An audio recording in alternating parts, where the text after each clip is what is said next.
Good morning to all of you once again. We're so excited to have everyone in the same room. It is wonderful to see all of your faces and to welcome you to our JGA Family Conference 2024 here in beautiful Boston. We are very, very, very thrilled to be here and to be able to have these special days all together. So thank you so much.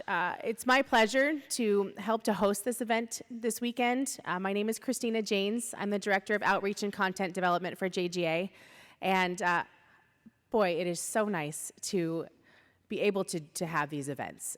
We feel so very grateful that all of you came and traveled from near and far and are willing to be here and take part in all of this. So thank you from the bottom of all of our hearts. We truly couldn't do all of this without you. Thank you so much.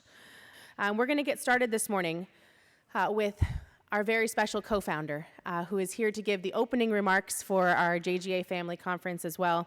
You know Joe. Joe Lang is today here in person. He and his wife Cynthia are parents to Jordan, and they're also, yes, the co-founders of Jordan's Guardian Angels. You know, Joe started this movement toward a treatment or a cure. He was relentless in his pursuit of finding this research team, putting everyone together, finding the funding, keeping it together. He has a great mind and really an even bigger heart, and we would not be here without him. So please give a warm welcome to Mr. Joe Lang.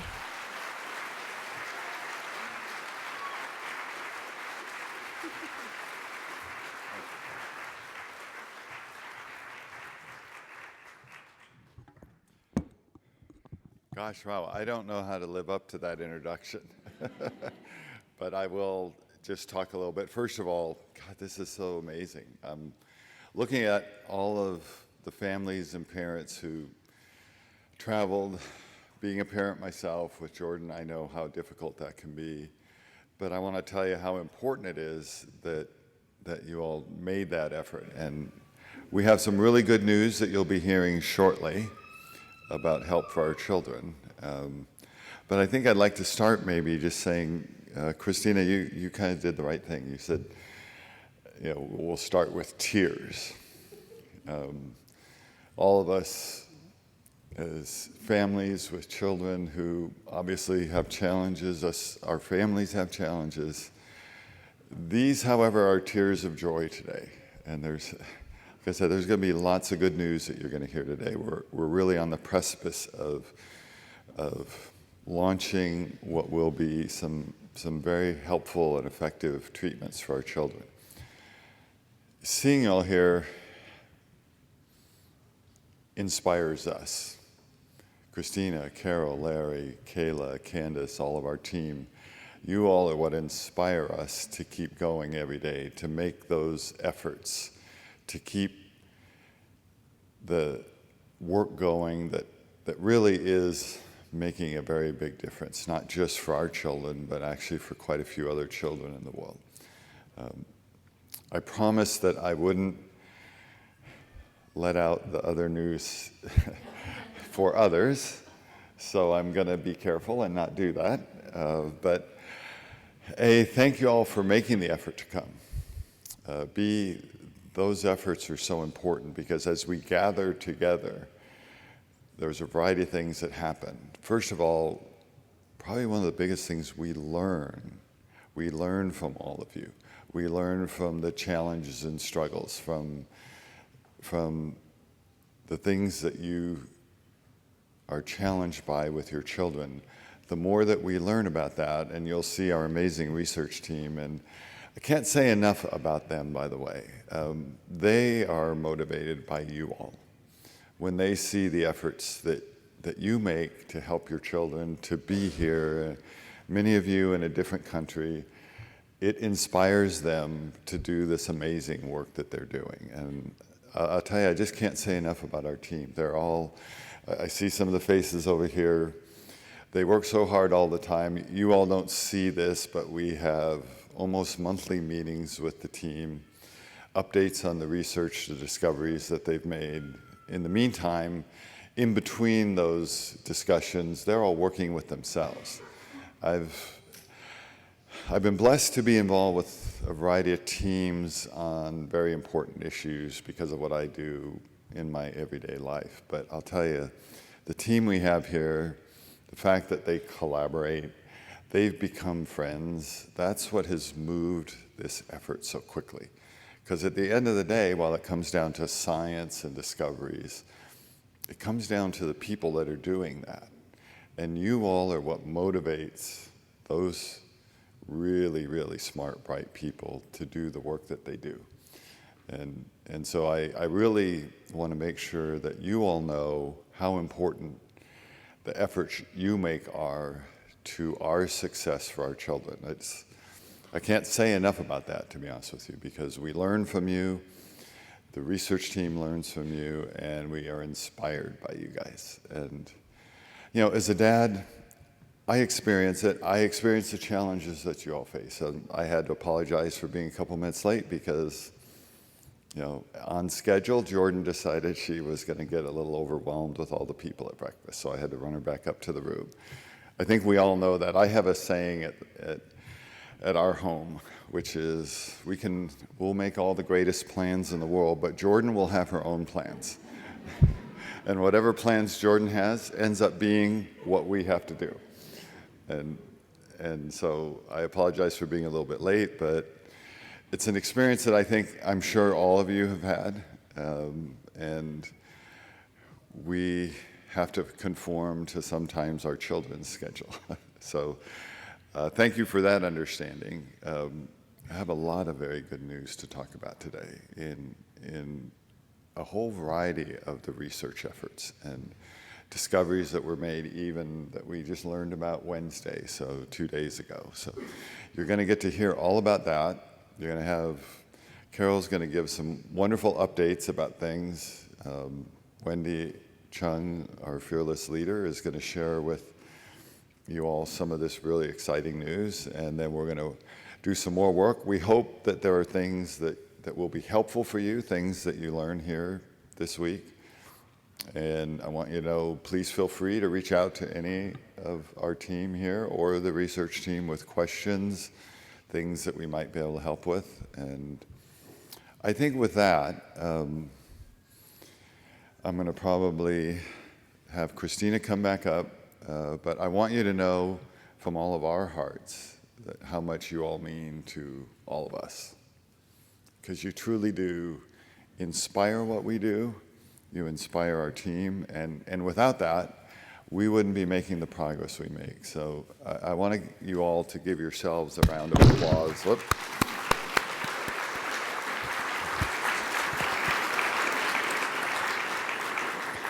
Because you all deserve it, you inspire us, and I want to thank you very much. And then Christina, let you come up and we'll get going.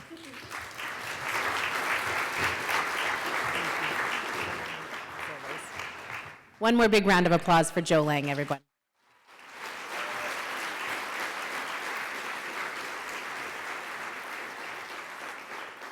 Okay, on to more. We have so much planned for you today. We want to keep moving, right? I'm going to meet your team next. I want to introduce you to someone who really needs no introduction because all of you know her so well. We are so lucky to have our executive director here at JGA. She's mom to Yara, but she's also the machine behind the machine. Carol Backhouse works tirelessly for our community, and her never quit, always find a solution, let's get the job done attitude has really kept this project on track and moving forward. No one cares more than Carol. And we all know that. We can all feel her love, we can feel her commitment and the dedication to our community. So please give a big round of applause and a warm welcome to Carol Backhouse.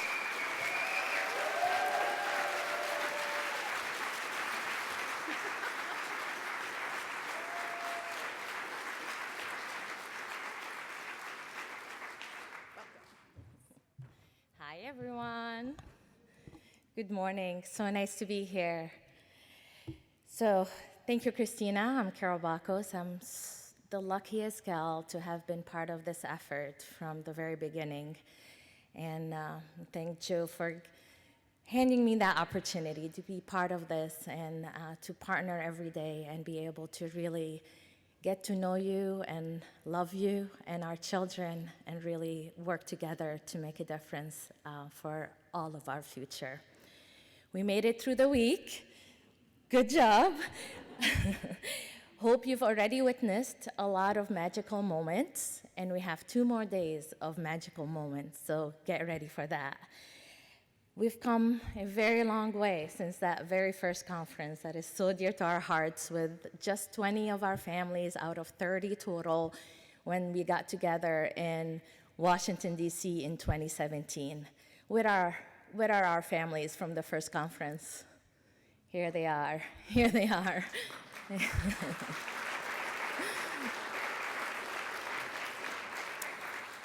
And today, we have 110 families with us today.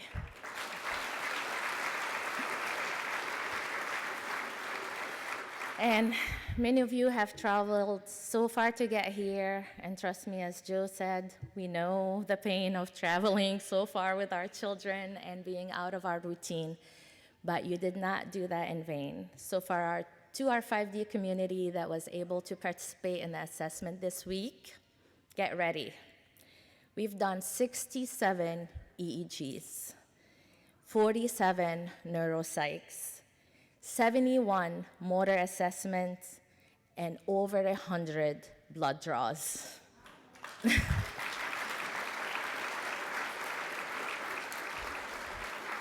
And how amazing has our Simon Searchlight and Boston Children's team been this week? Yeah, absolutely. We cannot thank them enough. We have a few members left with us the next couple days, but really just make sure to reach out and thank them about their efforts and how they made this so easy for our families and our children. So I'm gonna take a few minutes and introduce your team to you. We have so many key individuals within our community that work tirelessly to make sure everything that needs to be done is happening and more. First, the team I'm so fortunate to be part of, a team that is a power team that is so dedicated to our children, and that's our Children's Guardian Angels team. You've heard from Joe, and the earlier families that raised their hand know how our community just skyrocketed the second we connected with the Langs. We were thinking cookie bakes and what can we do, and look at us now. And if you haven't met Jordan yet, make sure to do so at some point during the conference, and that's the Jordan that the syndrome is named after. And then Candace Huber.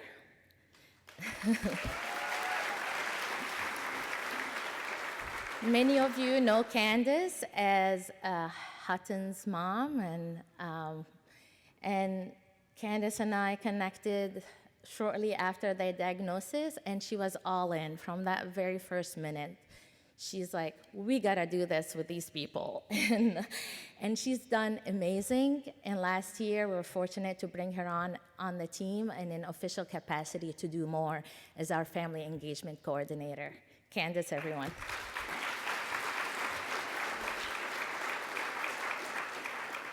Then we have a very familiar face and voice, Christina James. Our director of outreach and our podcast host. And Christina is one of the main reasons why we went from 20 to 110 families in the short years that we've had, through the outreach efforts, to telling our stories, through opening the door to all of you to tell your stories and connect and learn from each other. Christina James, everyone. And we have Larry Ferris. He's probably downstairs checking on the kids, because that's what Larry does, even though as an event coordinator, all he wants to be is with our kids, and his heart is with the kids. And many of you witnessed, the excitement from many of our children when they saw him again since last conference. Oh, here's Larry, guys, we made it.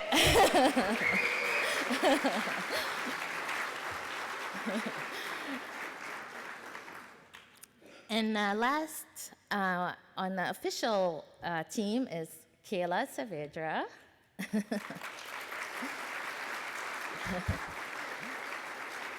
And Kayla is our behind-the-scene get stuff done girl, right? So Kayla came on to do some taxes, some paperwork, some admin, and then we discovered she has this amazing talent as a graphic designer.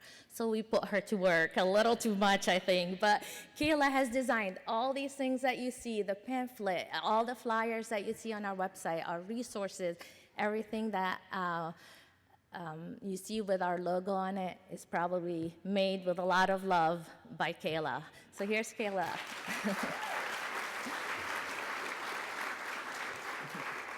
And then we have an honorary team member, Lexi Levine.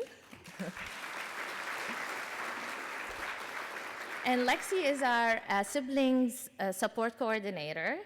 And many of you and your children that are between 8 and older, that are siblings to our children with Jordan syndrome, will get to participate in the workshops that Lexi will be putting on for them. It's an amazing experience. Make sure they participate in that. Thank you, Lexi.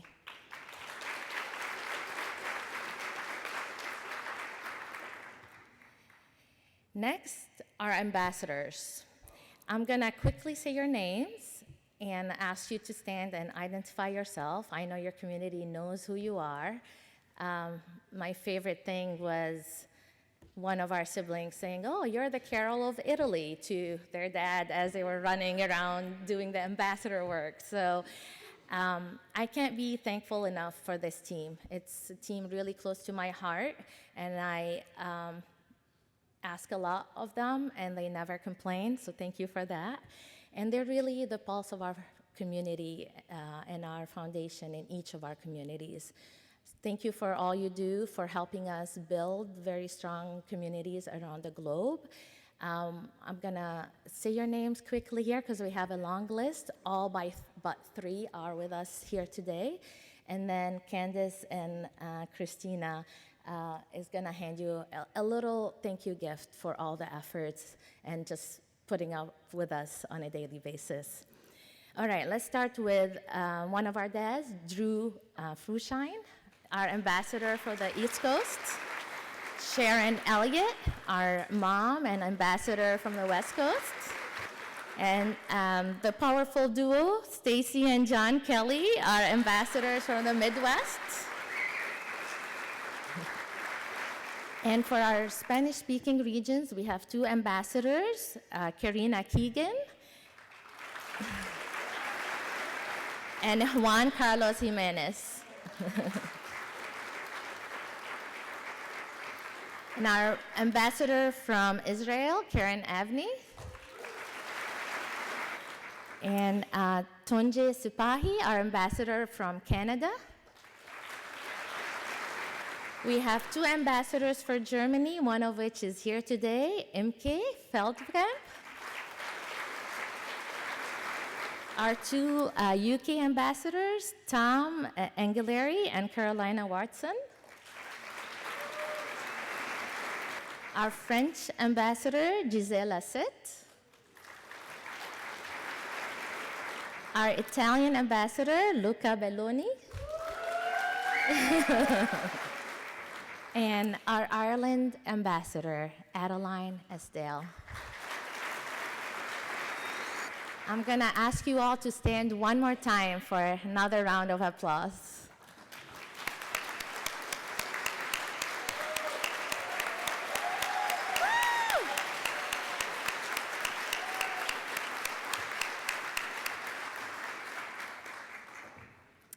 All right, next. More superheroes. We're so lucky, guys.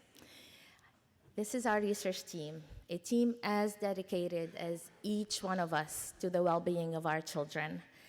The team was formed very early on in 2017, very shortly after Joe had that very first meeting with Dr. Wendy Chung. 2 months later, we were all in Phoenix, Arizona for our first research workshop. They were there for some other conference, and we showed up. We're like, let's talk. And they're all here today, 100% participation and some.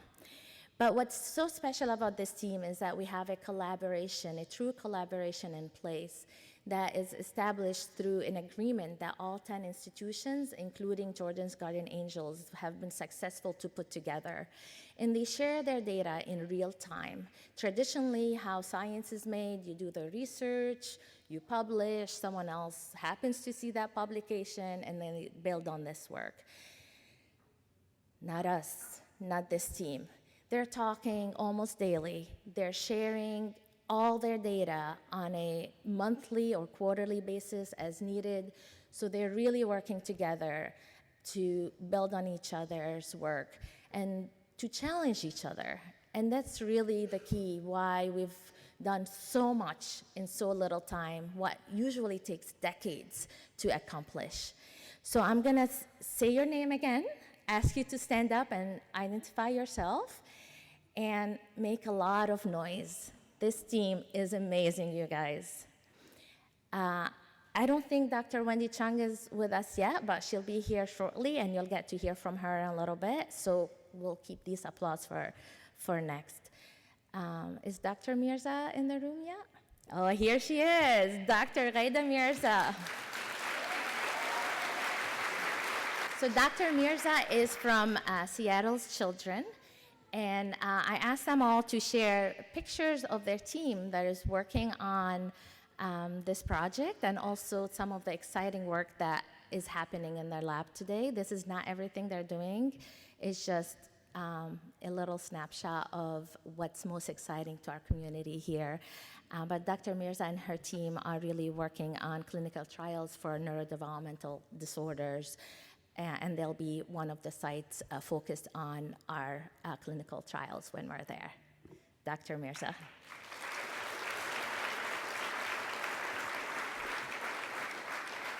Next, we have Dr. Kyle Fink from UC Davis.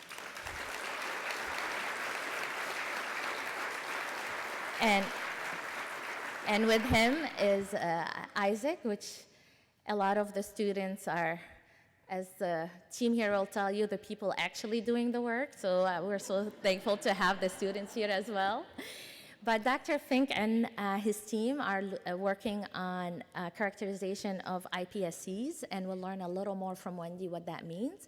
But they're basically taking samples from our children, blood or skin, and turning them into neurons so they can study them in the lab. But they're also doing some very cutting-edge scientific work through gene editing. So they're looking at how do we go in and fix that gene using gene editing technology, and they'll be eventually, and some of that work is starting or about to start. They're actually testing that in the mice and seeing, are we able to fix that gene in the mice, and what does that mean for them. So here's, again, Kyle and Isaac from UC Davis.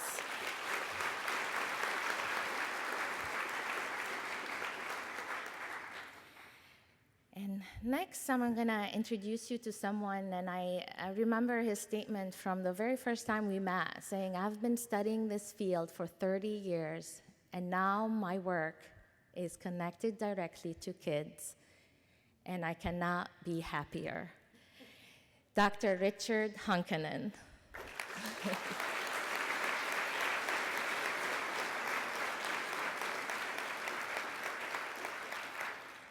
And Dr. Hunkanen is at University of South Alabama. Their effort is focusing on identifying drugs that already exist. So we're talking FDA-approved drugs or drugs that are already going through the FDA approval, or developing new drugs, both of which that can have an impact on our children. And Richard has been trying to retire for a few years, but he has to solve this first, you guys. So another round of applause to Richard.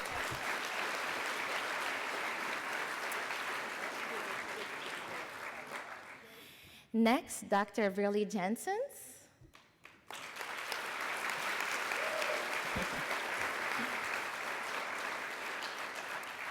And she's at KU Leuven in Belgium. And Dr. Jensens and her team is looking at, we have so many variants within our group, and they help identify if these variants are of significance or not. You'll learn more about that later today as well, but also they're focused on 2R1A and 2R5C research and catching up these communities to do mice trials and get them ready to the next stage as well. Dr. Verly Jensen, and with her is Iris, that is also at her lab. I'll circle back. Next, Dr. Stefan Strack from University of Iowa, right there in the back.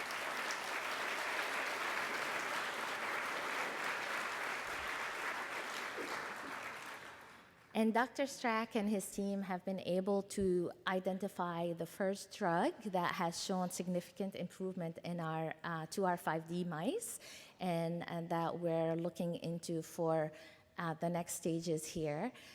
We all can't say too much yet, but we're really thankful for their discovery, as we think it's really going to impact what we're doing here. And he's traveling along two students as well, Chunling and Chunju, who they're both here. Another round of applause for Dr. Strack. Next, Dr. Brian Wadzinski.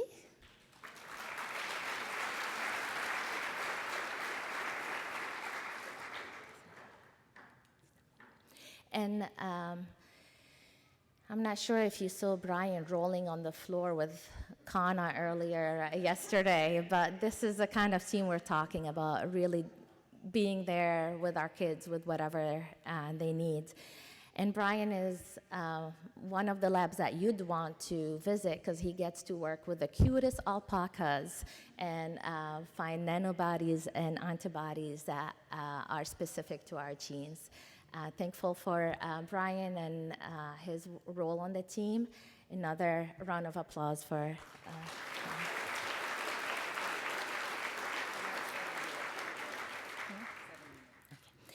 next, Dr. Hugh Jia from University of Rochester.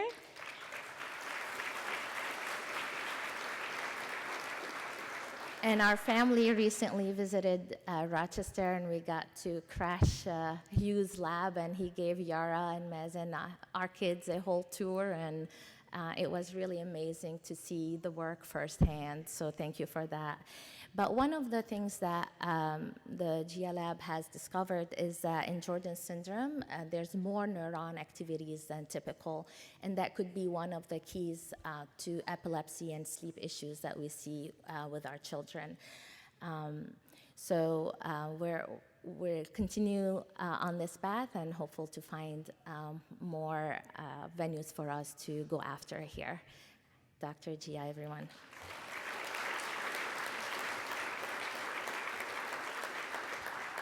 And I was just informed that our superstar and fearless leader is in the house, Dr. Wendy Chung.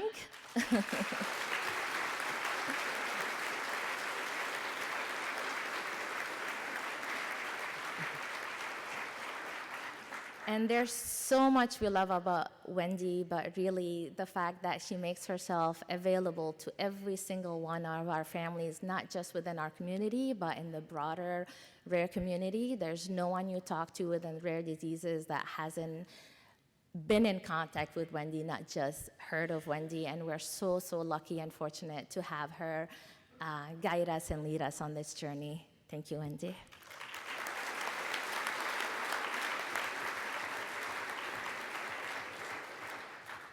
And outside of our initial team, we have a couple more researchers that have been added that are doing work, very valuable work for our team, including Dr. Derek Taylor.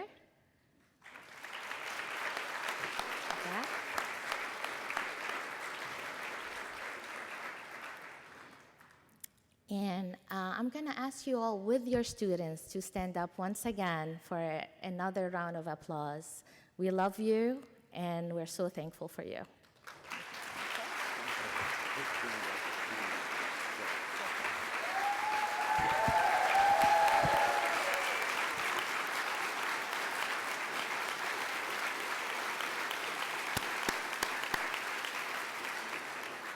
just want to say a quick thing about our team.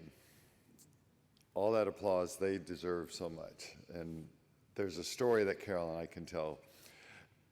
We had early on 2 meetings with 2 of the biggest biotech companies in the world, Amgen and Genentech.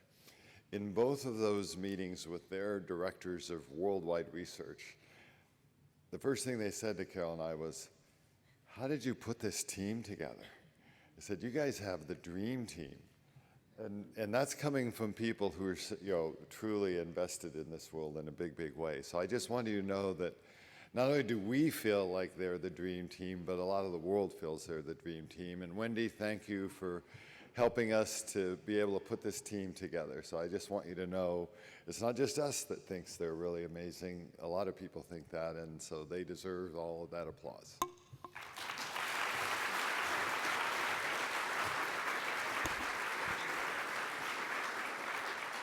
And also, Joe, I'm sure you remember when we had that dream team list and we reached out to everyone and we were so anxious they're going to be so busy and want nothing to do with us. We're like random parents saying, "Hey, will you do this with us?" And every single one of them has been all in since that very first email. So thank you, guys.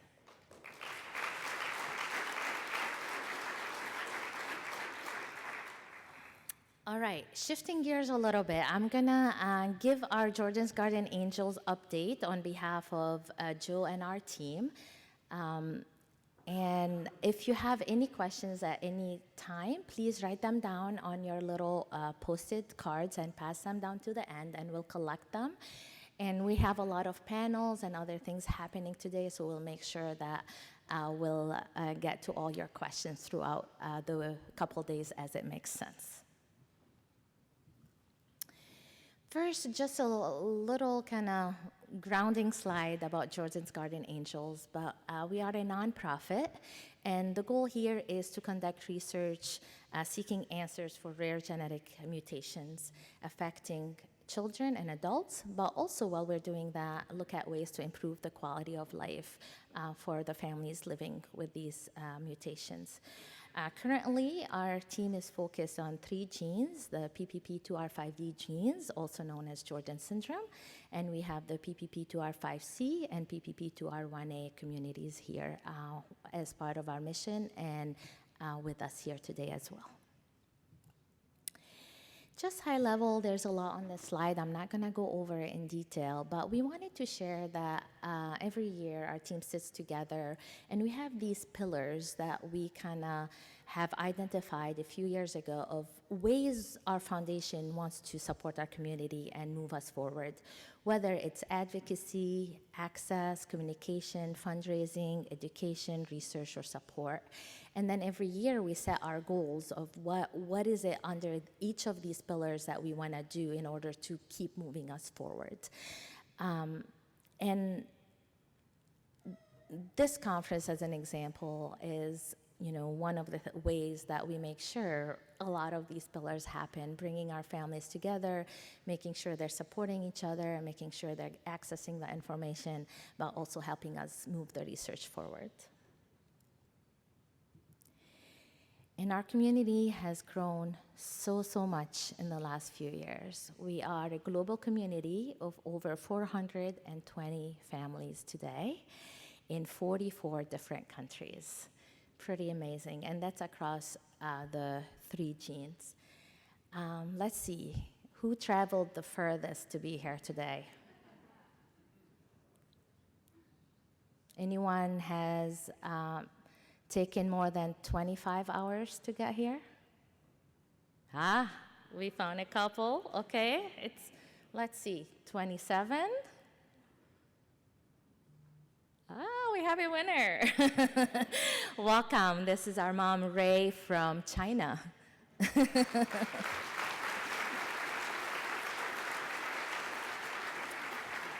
And Ray might not know it yet, but she's our future ambassadors for that community.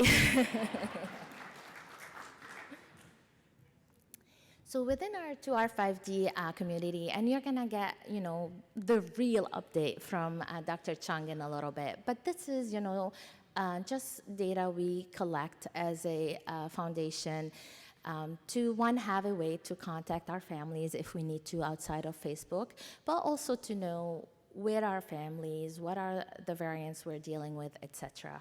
And this is based on that database that I hope most of you here have filled. So this is not the total number. We have more even within our Facebook group that aren't reported here, but this is everyone that has taken the time and joined our contact database.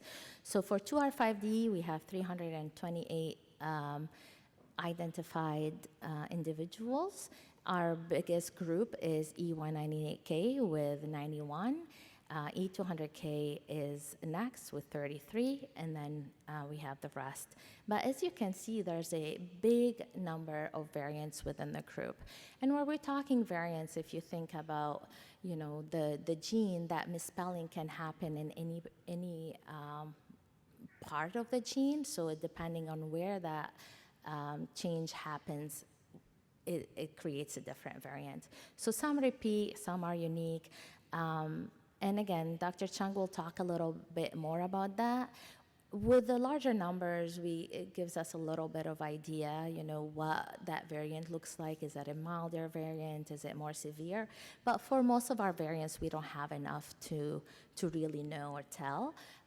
So don't put too much, weight into these variants, but just know that there's a variety within our community, but we also see a variety of abilities within each of the variants too. So your children will really tell you who they are, and they'll help define their own journey as you get to know them. For our 2R5C and 2R1A communities, they're smaller. We have 12 families with 2R5C within our database and 77 families with 2R1A. We have 12 of these families here with us today, so thank you for making the trip. And we do have a dedicated presentation with Dr. Jensen's this afternoon at 4 p.m. in Salon J, which is next door. So make sure you go to that and get the deep dive on the work that is happening there. We do have a 2R1A publication, and it's up on our website, and the 2R5C publication is coming soon, so stay tuned there. All right, let's talk research real quick, and this is very high-level roadmap of how we went about it. And phase one was what Wendy called building the toolbox. And here we're talking about the publications, so the medical community knows about the syndrome and what they mean. We're talking about iPSCs, and I mentioned those a little earlier, and these are the samples we take from our children and turn into neurons and then be able to study them in a better way in the labs. We have mice models at multiple of our labs. We have nanobodies, and we have 3D modeling. So it's really creating all these essential tools that our team needs to continue to move that research forward. And then phase two is what we've been calling the dual path approach. And Joe always talks about we don't want to put all our eggs in one basket, right? We want to make sure we're doing everything we can to make sure one of these paths moves us to that finish line. So here we're talking about two things. One is a treatment, and think of that as a pill, a drug that our kids can take, and it takes away the impact of some or all the effect of the mutation. And that drug could be new, like a drug we created specifically for this mutation, or it could be a drug for something else that can be used here to help some of the subset of the symptoms that our individuals with Jordan syndrome might be dealing with. Another path, and that's, we touched base a little bit earlier on, is what we've been calling a cure, like going in and through gene editing, fixing that mutation.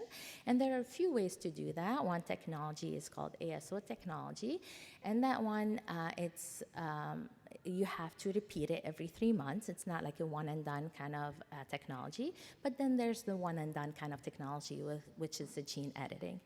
And we're doing all of the above. Our team is focused on different areas to explore them all and see what takes us to where we need to be going forward. And then phase 3 will be clinical trials. So once we have identified either a genetic intervention or a drug, we test it in the cells, we test it in the mice, and then eventually we need to test it on humans and see how that looks like. And the beauty here is like all this is happening together. Like we're taking shots at goal while we're continuing to doing the basic science and understanding key questions that we still haven't solved, while we're also looking at, testing a variety of meds, exploring gene editing. So really anything you see on this slide or we talk about later is we have at least a subset of our team that is looking into that. Joe, anything else on research? Okay. Next, and I hope you all got a chance to talk to our partners from Simon Searchlight who have been here all week, and we do have, Jennifer right there, also here with us today and tomorrow. So if you have any questions, you're not sure about your generic report, or did I do my dashboard, or whatever your question might be, Jennifer is going to continue to be with us the next couple of days. But really the key message here is that our research starts with us, and that's through our partnership with Simon Searchlight, providing the data, providing the samples, providing the information, and loops back and comes back to us through the clinical trials and how we participate in that. So you can see how, having our community and family is really essential on both ends of that cycle.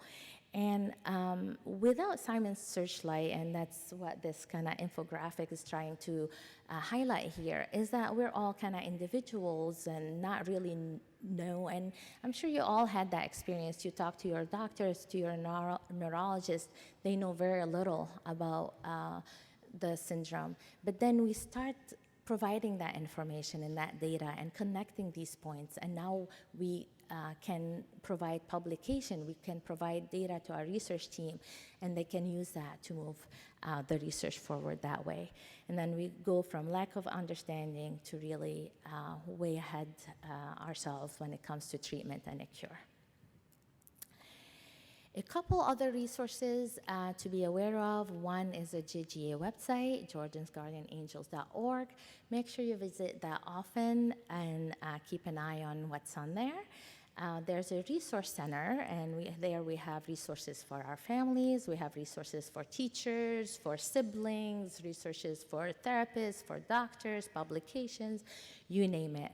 There's a lot of information out there. So, and our ambassadors have done an amazing job helping us translate the key documents into our main languages within the community so everyone can have access to that information. And I'd like to think you're all here avid podcast listeners, but if you're not, make sure to find A Rare Reality with Christina Janes, and it's on all your platforms, wherever you access that, but it's also a video version is on our YouTube channel and on our website. And you'll hear more about that from Christina tomorrow, but this is the link to that if that's something you need to access. Next is the Project Halo, and that's an initiative we started a couple years now, and it's a circle of supportive siblings. And Lexi actually went for a training and became, an official sibling coordinator, so we can support our siblings through this, because they're experiencing this journey in their own different way. And yes, they're gonna become these magical humans walking around making this world better just because of their experience through this journey, but we don't wanna leave them behind. We wanna make sure they're getting the right support along the way. So we have available resources on our website with the sibling support, Sibling Support Project, Parent Info Sheet, Siblings Guide, so make sure you're accessing this as well. And you can see a picture of Lexi with her brother Barry, who has been her motivation even after his passing from this syndrome. And Lexi is determined to be part of this effort, and also she's going back to school. And I know, if nothing else, she's gonna be the one cracking this. So welcome, Lexi. And then we have some,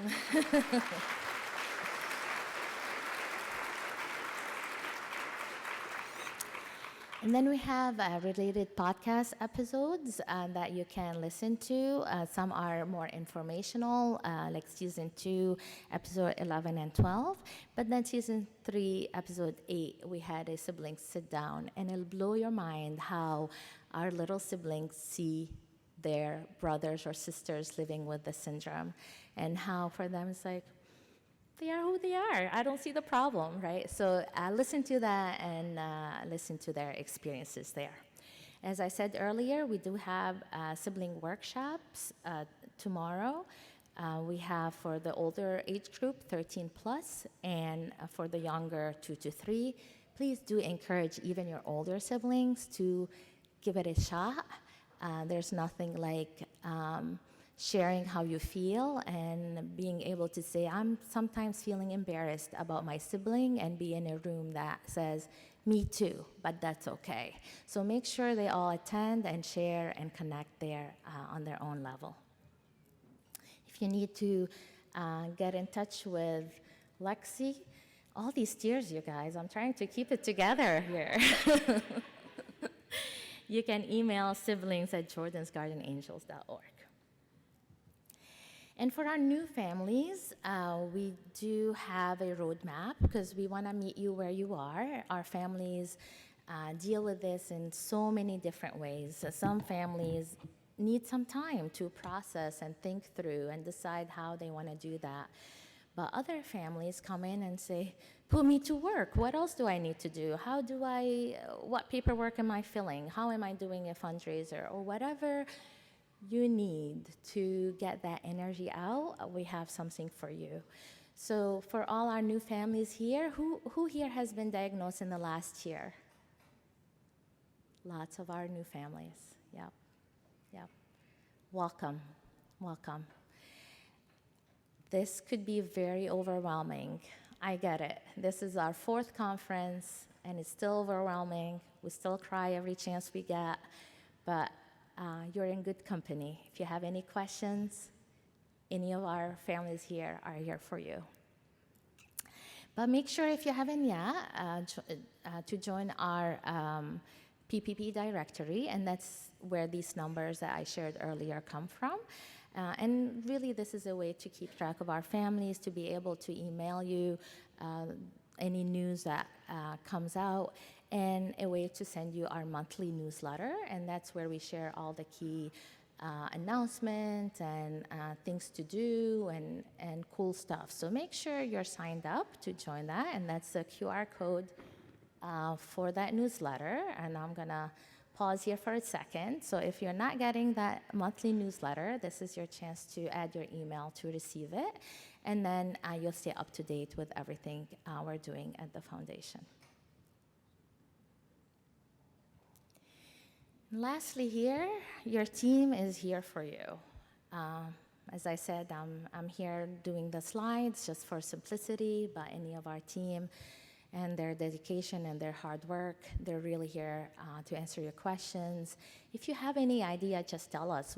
We'll do it, whatever the idea is, right? So let's work together to keep pushing that envelope, to keep growing our community, supporting each other, and just together we can really make a difference for our future.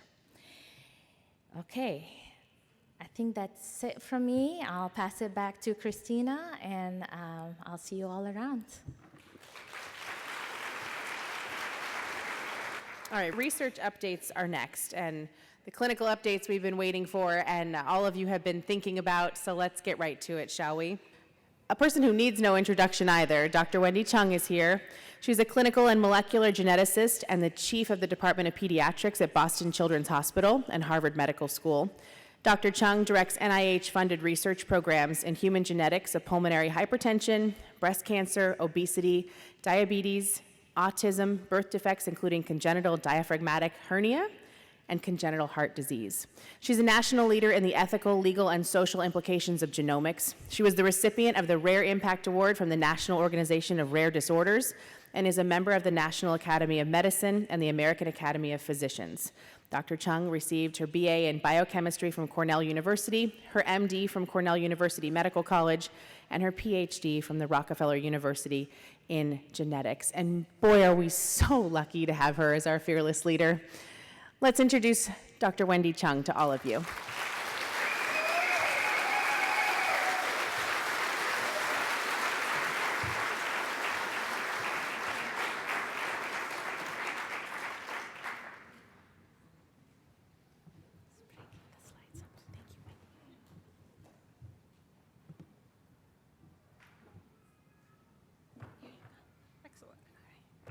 Thank you. I am so excited to see everyone. Before I get started with the slides, I was just reflecting earlier this week, and we have come so far in a relatively short period of time. And I don't know that all of you realize this. Some of you are new to our community. Welcome.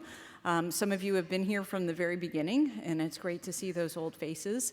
Not that you're old or I'm old, but to be able to see where we've come. So it's been 7 years, and I still remember the phone call that I got from Joe. I still remember exactly where I was, what I was doing, and how the introduction came. And I have the context of being able to think about not just your community, but lots of other communities that are like yours, and I can't help but compare, contrast, and you'll never hear me say it outside this room, but you guys are awesome compared to other groups because of, and I say this with all sincerity, how far we have come collectively in the last 7 years. And it's only been 7 years, and it might feel like that's a lifetime, and I realize for many of you who are dealing with day-to-day issues, it really does in the moment feel like a lifetime. But I'm going to get to the next phase, and we are at the precipice of the next phase, and that is incredibly exciting to me.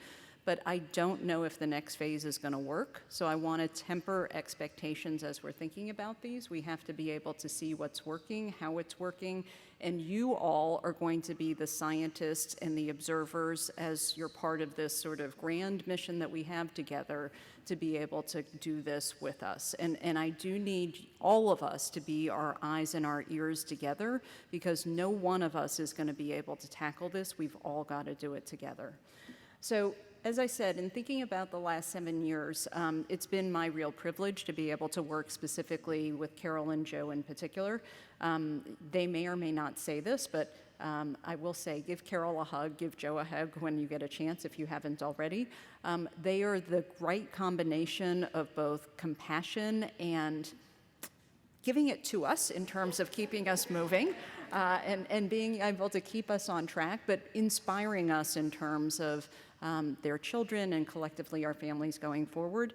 And the group of scientists, I have not worked in my career with any other more mission-driven, dedicated, and brilliant group of scientists that are so multidimensional in putting things together. And so Carol went over it already, but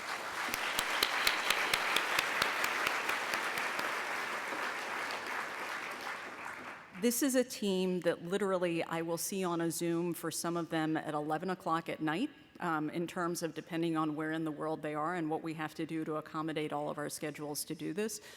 When they say they're going to do something, they do it. And in doing this, the creativity for them to come together and to push the envelope in ways that are responsible, but not taking no for an answer in terms of going forward. The biology in this case is hard. I will say that. This is not a trivial thing to be able to come up with the place we are in 7 years, but to be able to go forward, what we've done in 7 years, I've seen other groups not yet accomplish in 17 years or 27 years. So just to give you a sense of what they've done in terms of coming together, compressing that timeline. And I have to say, many of us, at least I myself, look at pictures of your kids first thing in the morning when I get up and last thing at night before I go to bed, and that inspiration keeps us going in terms of keeping things moving forward.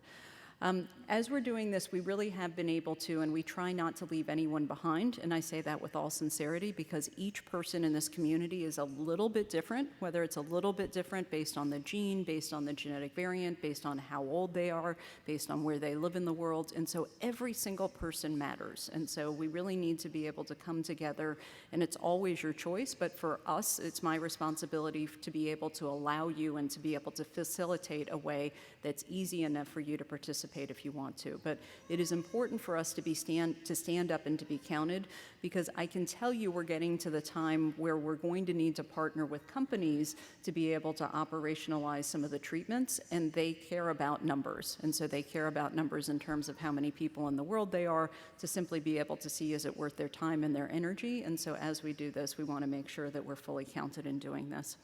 So with that, I'm going to give you an update in terms of what we've been up to on the clinical side. I'm going to intersperse in there what some of the other scientists have been doing, but to say that as they've been doing this, we do have that toolbox full. We have it full of cell lines to be able to test things, of little furry mouse models to be able to test different potential therapies, and in a very elegant way now to be able to know the structure for 5D, using cryo-EM to be able to see what things look like and where we might be able to interdigitate and be able to have an effect on the protein. I'm going to save plenty of time for questions at the end, because there are things that I'm going to say that may stimulate conversation and things that we're going to learn together as we go forward. So one of the things I want to reassure you, because I got lots of emails after we made the announcement that I was going to be coming to Boston, and I'll say that very strategically, I was actually thinking of you when I'd made the decision to come here. I will say just for 2 seconds that this is an incredibly rich environment here in Boston. Boston Children's Hospital in particular has enormous resources that we can bring to bear in terms of being able to do the clinical trials we're going to talk about. But the neighborhood of Boston that you may or may not appreciate in terms of biotech and pharma to be able to move forward and have the partners we need in terms of therapies, those who can advocate for us from a policy point of view. There is no greater density in the world, I don't think, in terms of the partnerships than here in Boston. And so I actually very intentionally came here to bring forward not just what we have at Harvard, not just what we have at the Broad, not just what we have at Children's, but to think about the collective sort of intellect that we have here in Massachusetts and Boston. And it is working. So in a good way, what we'll find out and be able to do here will spread through the world as we're doing. And I have made sure that we didn't lose anything in the process. And so everything with Simon Searchlight that we had started, all that infrastructure continues completely uninterrupted. I would argue even stronger now that we're here with boots on the ground, but we continue to go forward. And for some of you who have seen our partners or our Simon Searchlight team over the preceding days, they have continued uninterrupted, and hopefully you've seen no difference, even though we've made some administrative changes. So as we've been here, we've been able, for some of you, thank you for those of you who had donated blood samples, those of you who have done your walking, your EEGs, your instruments online, your psychometric testing. We've tried to make this an efficient way of gathering as much information as possible. Even though many of you have been contributing data online, there are some things that we have not been able to do at home. So for instance, collecting EEG data or electrical activity, there hasn't been an easy way for you to do at home. So we've been doing specifically those types of things here in person that we haven't been able to do remotely. But I am going to challenge you, because one of the things we've been thinking about as we start preparing for clinical trials is being able to get denser data, more data, and being more sensitive to change so that we can detect whether or not either we're doing something good or something that might be problematic as we start getting into clinical trials, because we are right there in terms of being able to get into trials, and I don't want to throw away a bad medication, and if it does look like we're seeing it change the needle in a good direction, I want early signals to be able to see that as much as possible.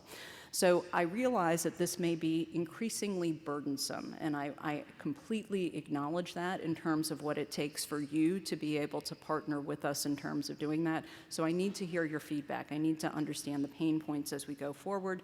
But some of you who stopped by the station with our team were starting to see, and we were starting to get information from you about what could we do even in terms of wearable technology? So what could we do? And I have to say, this started with you all in terms of giving us the ideas to think about what would be practical, but what could we measure to be able to understand, for instance, if your person in your family was sleeping better?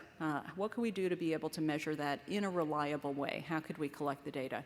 How could we know, for instance, if they were doing better in terms of walking, if they were more stable? How could we know what they were doing in terms of EEGs and electrical activity and seizures? And so we're trying to explore this with the different types of wearable data that we can get from home, transmitting that data, and keeping in mind just the burden that comes with this, and as I'll get to, I'm very conscious of what everyone deals with in their day-to-day life.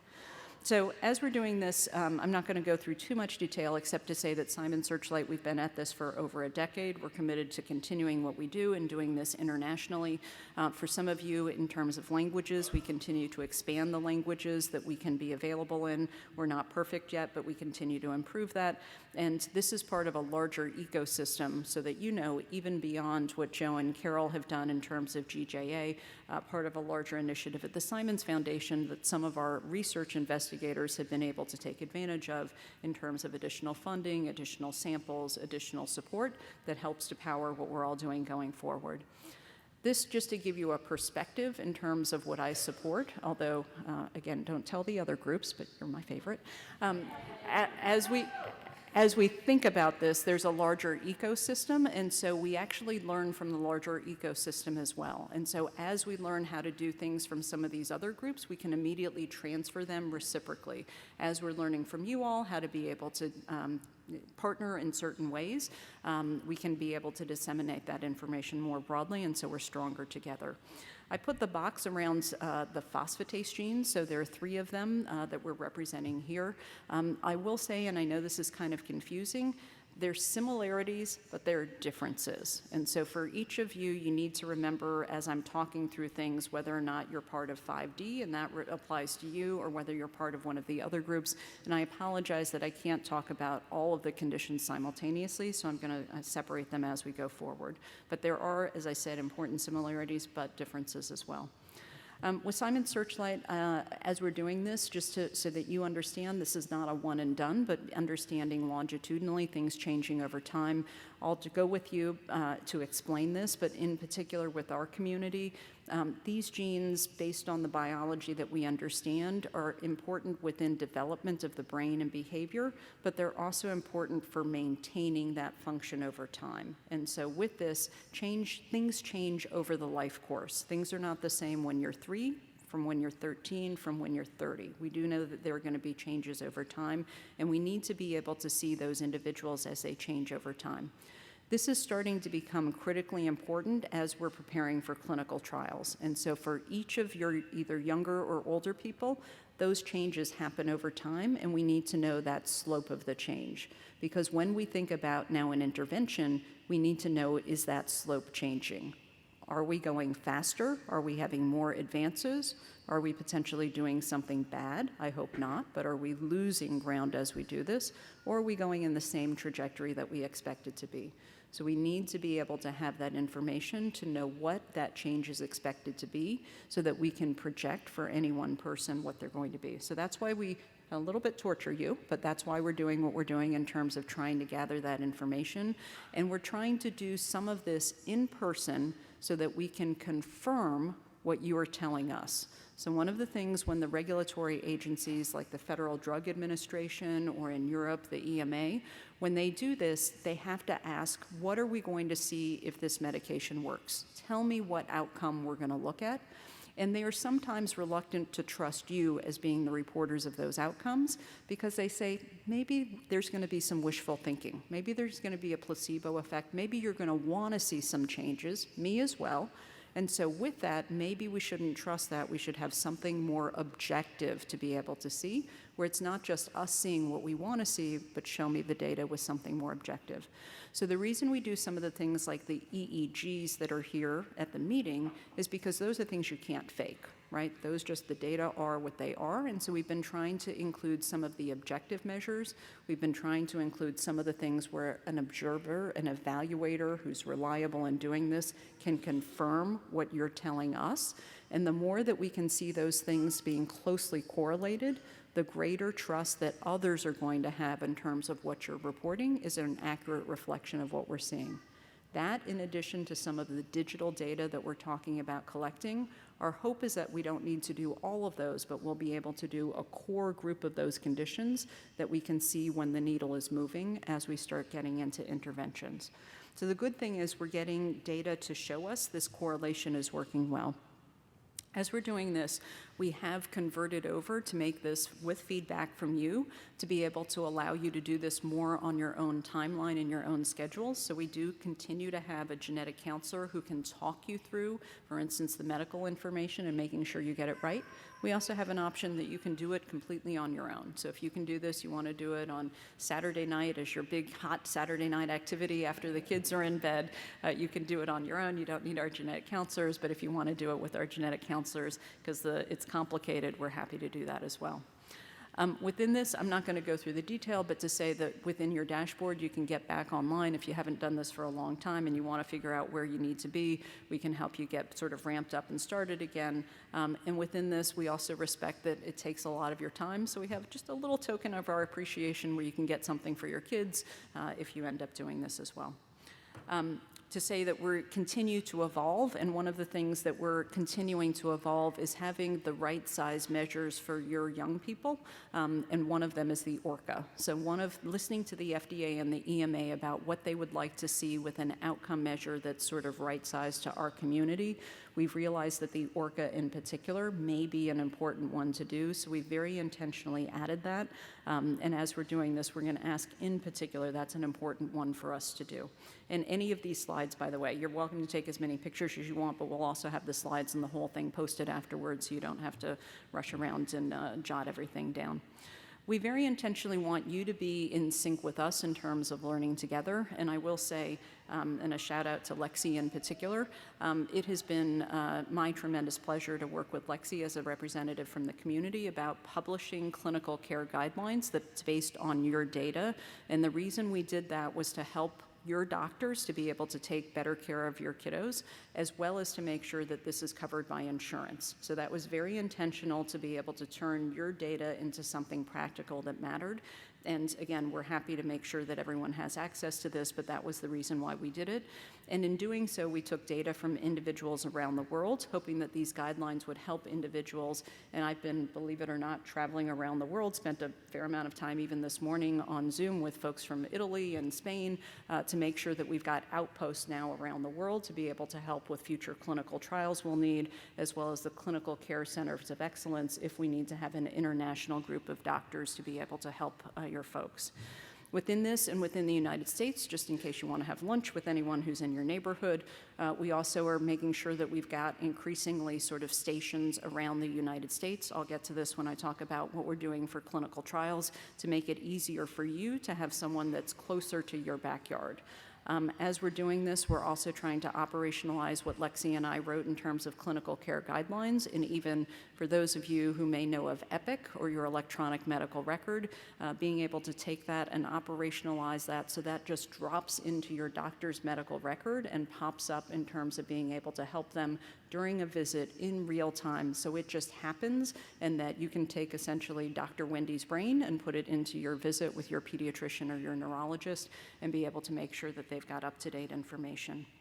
So as we're doing this, this is not just about 5D. I want to make sure that we realize we're trying to be inclusive. It takes us a little bit longer, for instance, for 1A, where the conditions are just less frequent, and so we're learning as fast as we can, but it's taking us a little bit longer. But to realize that you're not alone as we're going forward within this. So whether it's around the world or in the United States, we're smaller but still mighty as we go forward within this. And I think the playbook that we're showing in 5D will be able to port on over in terms of some of the other conditions as well. Okay, so let me show you the data. So here are the numbers. And again, 1A coming in terms of numbers that are modest but coming along, and then 5C sort of bringing up the rear in terms of numbers that are smallest. The numbers are not large enough for 5C yet to be able to tell you very much, so I apologize, but I'm not going to have much for the 5C community today. I'm going to talk mostly about 5D and then a little bit about 1A, and we're going to divide up this afternoon and have smaller sessions with us, and so we can go into a lot more detail, specifically for the 1A community if you've got detailed questions later. So Carol showed a version of this, and within this is meant to show for the 5D community all the different genetic variants that we see. As Carol said, they tend to cluster into particular positions within the protein, and for us scientifically, we've been talking amongst ourselves about what the effect of those are on the protein, where they cluster, how we might be able to touch them, which ones are going to be more similar versus those that are more different. I don't think at this point it's really important, but I will say you need to put somewhere what your own specific genetic variant is. So just have it someplace that you can come to later, because at some point you may hear us talk about certain things that are at 198 or 200, and you may wonder, oh, was that me or was that someone else? So you'll want to be able to look up that information. This is true also for 1A. They tend to cluster in particular regions, and they tend to cluster in the same regions across the phosphatases. And so that's what I was saying when I meant about, even though our numbers are smaller for 1A, we're taking a lot of the lessons learned in terms of the biology from 5D and porting them right over to 1A. So don't feel so alone. We've got smart people doing the crosswalk in terms of those. And then a similar thing is true of 5C, although the numbers are smaller. Thank you for many of you who donated the blood samples to make these iPSCs, induced pluripotential stem cells. These have allowed us to make, if you can imagine, brains, mini brains, or what we call organoids in a dish. And that's allowed us to spare you from having to be exposed, or your child from being exposed to some of the experimental therapies that we might treat, because we can do it simply in a dish, and we can do it obviously much safer and be able to do it in much larger volume. And so this has proven to be incredibly valuable. And the fact that we've got so many people represented has been important. Okay, let me get to the meat of some of the information, and I'll say at the very top, there are no surprises. So for those of you who have been following me for years in terms of this, I might have had a surprise here or there in the past, but there are no surprises today. So you can just relax, and you can fall asleep for 5 minutes if you want to. Within this, we continue to be mostly young people, and that's not surprising based on who's getting genetic testing, but it is not because there are not older people out there. So I'll continue to say this. We even wrote an article on this in Vanity Fair, if anyone wants to read it, trying to get out to the community of adults out there. This is definitely out there, and it would be helpful, I think, collectively for us to know if we're missing anything with older folks, but it is still challenging to be able to reach that community. So most of the data I'm going to show you about is for children, adolescents, and young adults, and that's the limitation in terms of what I have. This is mostly a brain condition, not surprisingly, and I know you know this, so like I said, this is not going to be any surprises in terms of this. I am optimistic, and I will say this, especially for you that are newer to the community, and especially those of you who may have younger children. I do think there are many advances in technologies that I'm watching in terms of helping our young people. I'm convinced that they have more ability that sometimes we don't realize because we're waiting for them to talk to us and tell it to us. And as they're able to adapt and use some of the new technologies with communication devices, with being able to use other things to support them, I think if collectively we can think together about how to adapt some of the technology, we can bring it to individuals who might have specific challenges. So I'm just going to put that call out to you, because I know some of you well enough to know there are either you and or friends or family in your community who can help us do this. But I will say some of this adaptive equipment, but in a technological advice, in a way of being able to support people in communication, being more independent, and I'll get to the reason why I care so much about independence, but is it a key for us to be able to untap some of the potential our young people have? With that, I'm seeing what I think is a little bit of a cohort effect, whereas I'm seeing some of the younger individuals, because of those technologies being available, because of the early interventions, because of us being able to get in earlier, I think we're having a good effect in the longer term. For those of you who have older children and or young adults, I'm not saying game over in terms of this. I think we can continue to use some of those technologies, but I think using those and being, I'm going to use the term aggressive, but partnering in terms of our educators, our therapists in terms of doing that, I think I'm starting to see it pay off. On the other hand, there are some challenges. So there's a fair frequency of our community, about a quarter to a third who have autism. Within that, they also have issues, as I'll get into, with attention and anxiety, and some of those can wax and wane and be different sort of challenges at different life stages. Early on, I think many of us appreciate in terms of the large head size. It's something that your pediatrician may have recognized, may have been helpful in making the diagnosis, but also causes some balance issues early on. I think it's something that children are able to adapt and deal with, but it has that as well as some primary coordination and motor movement problems are not uncommon that we see. And then importantly, seizures are something that we see frequently, but something largely treatable. I will say, though, that sometimes we are seeing seizures that even though they've been treated very well for a long time with medication, we may have a breakthrough. So just to be appreciating that things can come up again, and in particular during adolescence, I think is one time where we need to be especially careful in terms of watchful if there are things happening that seem atypical. Okay. Within this, as we've looked at the seizure course, I want to be mostly reassuring. Seizures have been things that have been relatively under control with medication. This is not a terrible, terrible seizure disorder, unlike some other conditions. We've been largely able to keep these under control, but it's important to work very closely with your neurologist in terms of how long to keep the medication on, and many times long-term need for the medication is an issue. Not for everyone, but for certain individuals who do have those seizures. It's important to continue observation because there may be seizures during night that we're not seeing because you're not literally there at the bedside, and so work closely with your neurologist on those issues. In general, the other medical issues have not been all that significant. We've had a little bit here and there, tonsillectomy, adenoidectomy, needing to take care of a hernia. That's what I mean when I talk about the surgeries here, but they haven't been terrible things for the most part. We have had some issues, though, with scoliosis, that as the children are getting older, during the growth spurt of adolescence, with the hypotonia, the low muscle tone, sometimes the back is not staying up quite as straight as it needs to be, and so that is something to make sure your pediatrician is screening for during adolescence, and then if necessary, either bracing or surgery in terms of being able to correct that.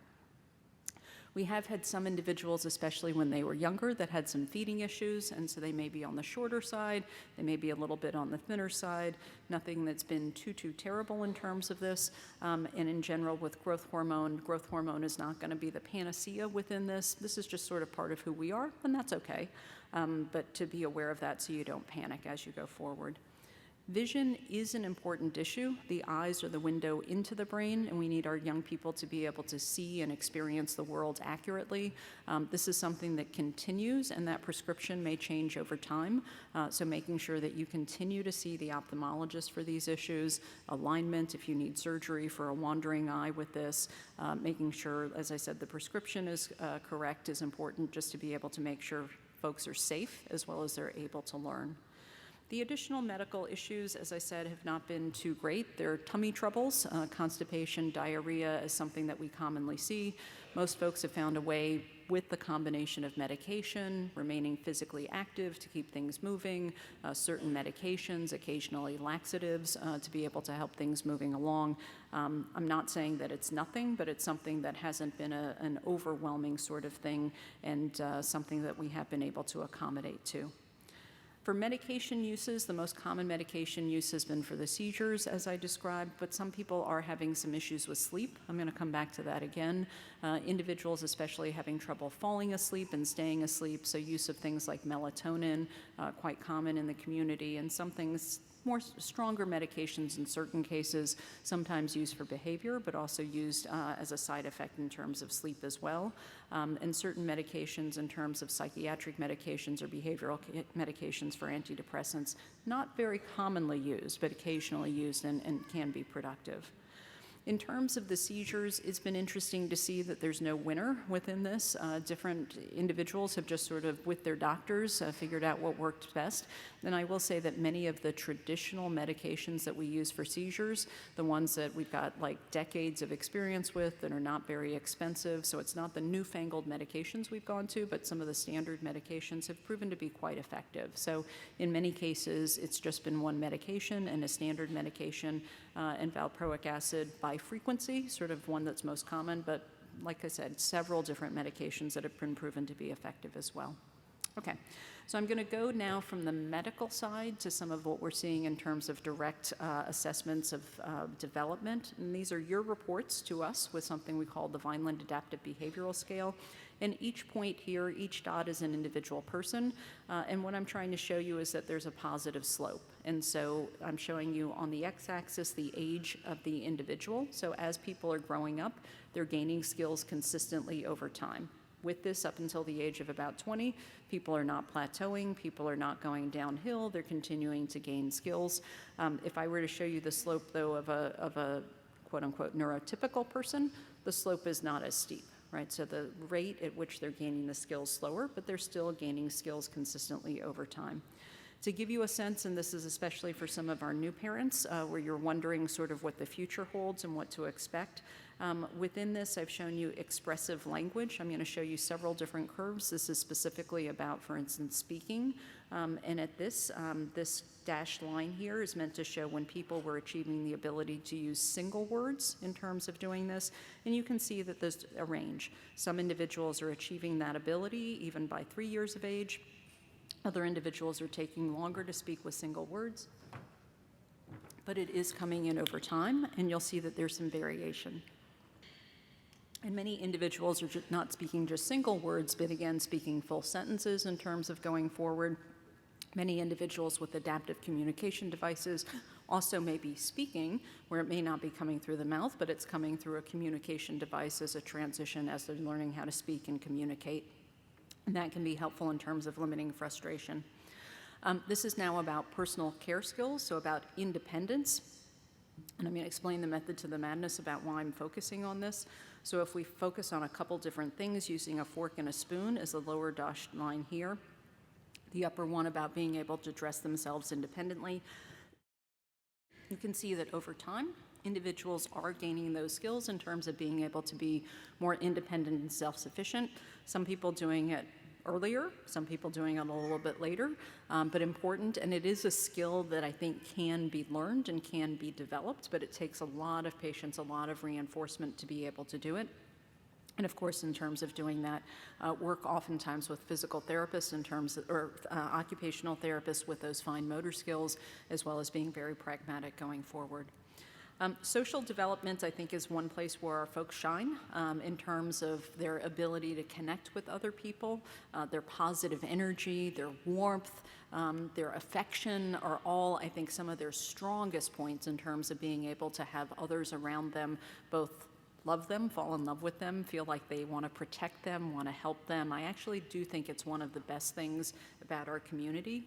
And as we do this, we do see this as something they develop early, they continue to maintain, and it continues to come forward. And I will point that out because I do think it's for our young people one of their strongest assets. In terms of gross motor development, it's something in terms of hopping, skipping, jumping, running, movement, and coordination of movement coming forward. They are certainly able to do a lot of that. So walking is the lower dashed line, hopping, jumping is the upper dashed line. Most of them are mobile in terms of being able to do that and do that safely in terms of, for instance, being at school or a school environment. But in terms of some of the judgment issues, I think that's where we get into a little more concern rather than just the mobility itself. Okay, so let me go through a couple different behavioral issues. And again, these are what you've told us. I'm simply reflecting it back to you.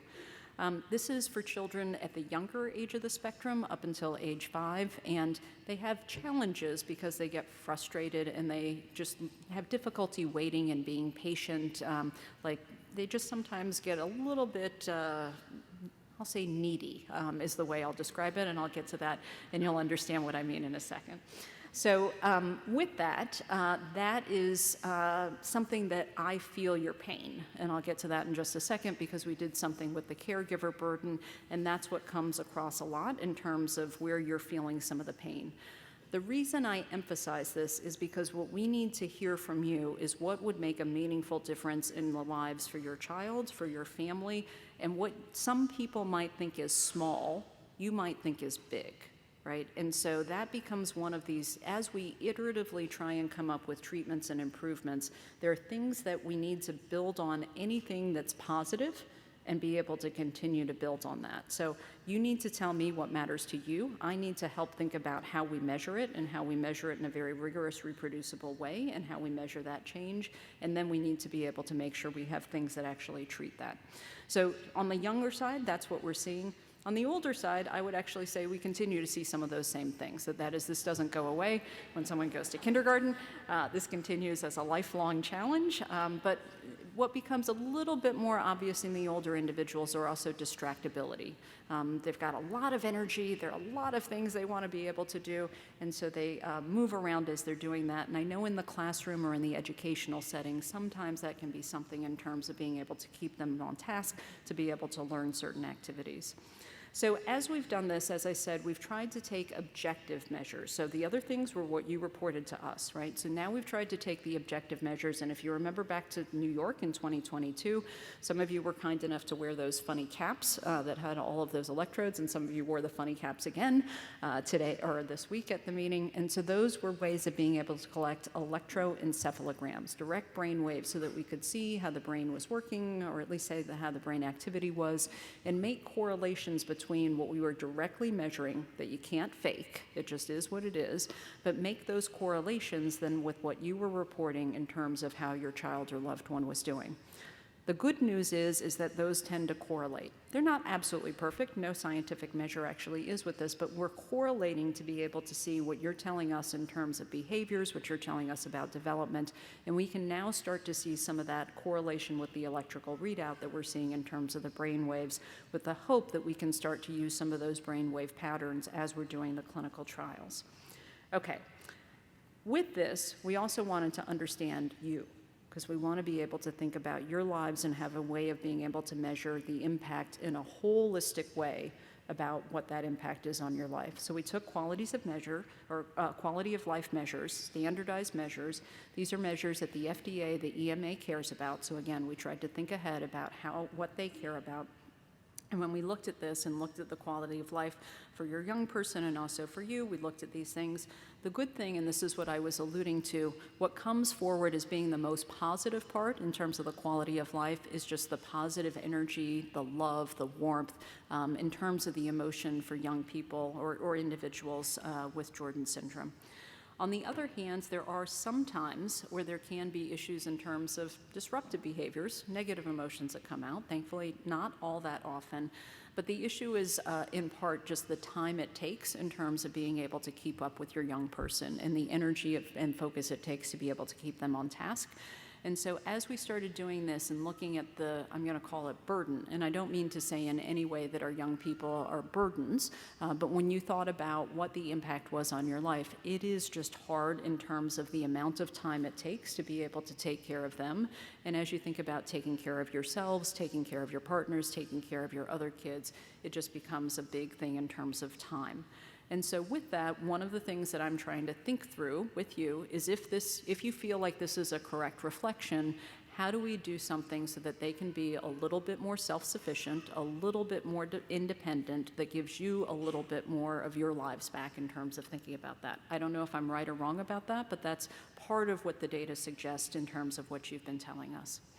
Okay, so in summary, with all of these things, like I said, nothing new, nothing surprising, I hope, but somewhat quantifiable and important, I think, in terms of as we go forward with trying to test things in clinical trials, communicate what your lives are like in an objective, measurable way for the agencies that make decisions about this. Okay, this is the new news, so now you have to wake up and pay attention. For the 5D community, let me be clear, this is for the 5D community. What we learn from the 5D community, though, we will apply and we will rinse and repeat for the other genes, the other communities over time. So I want to give Stefan credit in terms of thinking about this. We tried to think about what I think about in terms of short-term, medium-term, and long-term impact that we could have for the community. And so with this, we tried to think through what medications, what pills, essentially, could be used that may have been found to be safe for other conditions, so safety first in terms of thinking about this. What could we find that was safe, that might scientifically make sense for our community, and with that, be able to go through and figure out if this should go forward. Now think back to what I said before. We were smart in terms of, and planful in terms of making that toolbox. So we had the toolbox in terms of having our mouse models in this particular case, and we could use those because they had behaviors that are similar to our kiddos, and we could try medications in them to see if it moved the needle, if it seemed to have a positive effect in terms of the behaviors we were seeing, and if it looked like we were safe. Now, not to say that those furry four-footed friends are exactly like your children, but they're a good way of being able to do a first screen and a first pass to see if that might be useful. So in fact, Stefan did that. Stefan and his lab did that in terms of checking out this one medication, which has been used before in a trial for Fragile X syndrome. So Fragile X syndrome, a different condition, but has some similarities in that it's genetic, it's also a neurodevelopmental condition, and within that, it was shown to be safe. So within that, it was tried, was part of a clinical trial. People did not have adverse events, didn't have problems with the medication. Now, unfortunately, it was not a home run in Fragile X, in the first clinical trial at least, in that it didn't magically cure Fragile X. And these were adults, and there are reasons why it might not have worked for them, at least not initially. But on the other hand, it looked like it was safe, and so it was worthwhile trying in the mouse model. In the mouse model, it did move the needle in a very positive way. And so in terms of being able to, it's a maze, or it's a way of being able to remember what the mouse learns and whether to go left or right, and to remember to go left rather than right. And the mice seemed to learn that better when they were on the medication. And so that looked positive in terms of being able to go forward. It is on the basis of those data that we are now going forward with what I hope before the end of 2024 will be the first clinical trial for Jordan syndrome.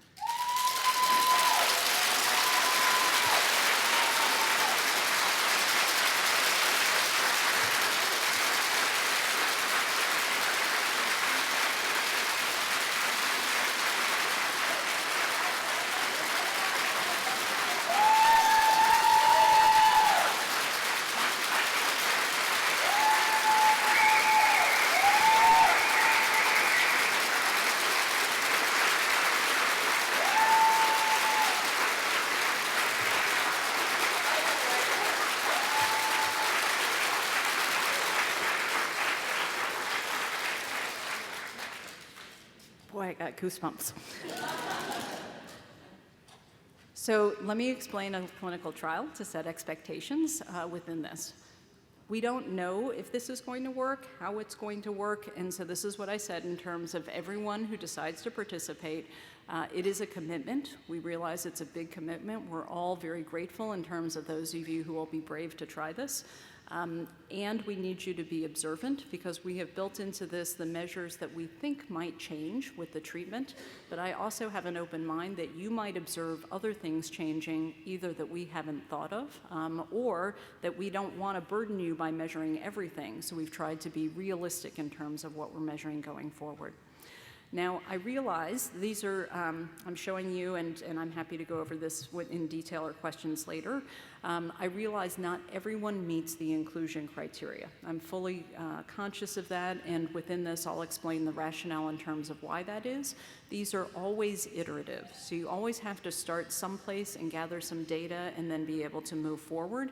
And so the goal is not to leave anyone behind at the end of the day, but we do need to start small first and see whether or not this whole thing is the right strategy or if it's a waste of time. And so we don't want to burden too many people, and we want to do this safely. So the inclusion criteria for doing this, as I said, is first with 5D. We have enough individuals in the 5D community to start there and to be able to go forward. Not to say that we're not going to think about other conditions in the future, but we're going to start with 5D. We're starting with slightly older individuals, and that's because the first clinical trial in Fragile X syndrome was with adults, and so we know the safety data in adults. We think it's going to be about the same for adolescents, but I don't know what it might be for a 2-year-old. So we're going to start with older individuals. We've widened it out from what was done in Fragile X to make it a little broader in terms of adolescents.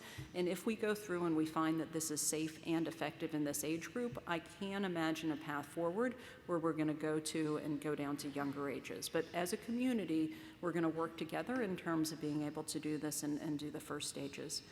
We realize that many individuals are on other medications, and so we've built this in to make sure that people can continue on their current medications. But what we need to do during the clinical trial is not change 5 variables at once. We need to do only one variable we're changing at a time. So we need people to be stable on everything else while we're in the phase of the clinical trial. And so I say this because some of you may go home from the meeting, you may talk to your doctors, you may say, I don't know, maybe we need to change a seizure medication. Fine, perfectly fine. Your doctor can do whatever they need to do to treat your child. We will, though, by the time we get to, if you go into the clinical trial, we'll want people to be stable. So whatever that is, we want you to be stable in terms of your medications, be it for behavior, be it for seizures, whatever that might be. This is an oral medication, so it is not an injection, it is not an intrathecal injection. We don't have to drill holes into the brain, nothing like that. It's very easy in terms of being able to do it, but it is a capsule, and so we're either going to have to swallow pills or we're going to have to put it into something that you can then eat and swallow. So start thinking about that. We've tried to think about how to make this as easy as possible for families and to be able to geographically have positions. And so we've taken one place in each of the 3 parts of the country. So because we have experience with this at Boston Children's in Seattle, those were obvious. And I've recruited one of my good friends, Liz Berry-Kravitz in Chicago, a child neurologist who does a lot of clinical trials, and she's going to be helping us for the middle of the country as well. In doing this, I should have said we're going to have 30 individuals, 30 individuals who are going to be going through this. So it's in some ways a large number, in some ways quite a small number, but we'll have 30 going through this.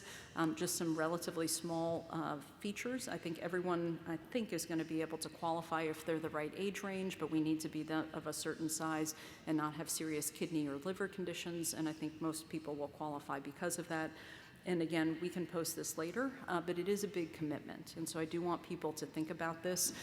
As we're doing this, to describe, this is about a year-long study, so almost 12 months in terms of doing this. The first little phase is to make sure that someone is eligible. The second, it ends up being 24 weeks, is to be able to be blinded about whether you're on the sugar pill or whether you're on the medication. It'll be half and half. Half of people will be on the sugar pill, half of the people will be on the medication. You won't know, we won't know. We're what we call double-blinded. That is the most rigorous way for us to see whether or not this medication is having an effect. So it's very important for us to do that. And with that then, I don't know if the side effect comes up. I won't know at the time whether your child is on medication or the sugar pill. And if they're having an effect, I won't know if it's on the sugar pill again or the medication. On the other hand, for the second half of the study, everyone is on medication so that everyone gets the chance to be potentially see a benefit from the medication if there is a benefit. So we thought long and hard about this. We talked with members of your community to think about how to do this in the most rigorous way, how to be able to allow people the most access, but as I said, still do it rigorously. So it'll be 2 halves. Because of those 2 halves, that makes it into about a year-long study in terms of doing it. Within this, there are multiple clinical visits, so each one of these X's, as you look forward to it, is a clinical visit, and you'll have to go, if you sign up for the study, to the same site. So if you sign up for Seattle, you're going to Seattle for all of those visits. Now, included within that, the study will cover your transportation to be able to go to Seattle or to go to Boston Children's or to go to Chicago. So within this, we're going to support you in doing that, but I realize it's still taking time off of work. It's being able to take a child out of school. It is a big commitment in terms of thinking about this. Most of these visit days will be 1-day visits. So for the most part, there's some time to get there, some time to get back home, but it is a full day in terms of being able to go forward. And for as much as we can, we're going to try and do it by remote check-in. So we've got study staff, we've got nurses to be able to talk to you remotely as much as we can, but we are going to have to do some of the things in person, okay?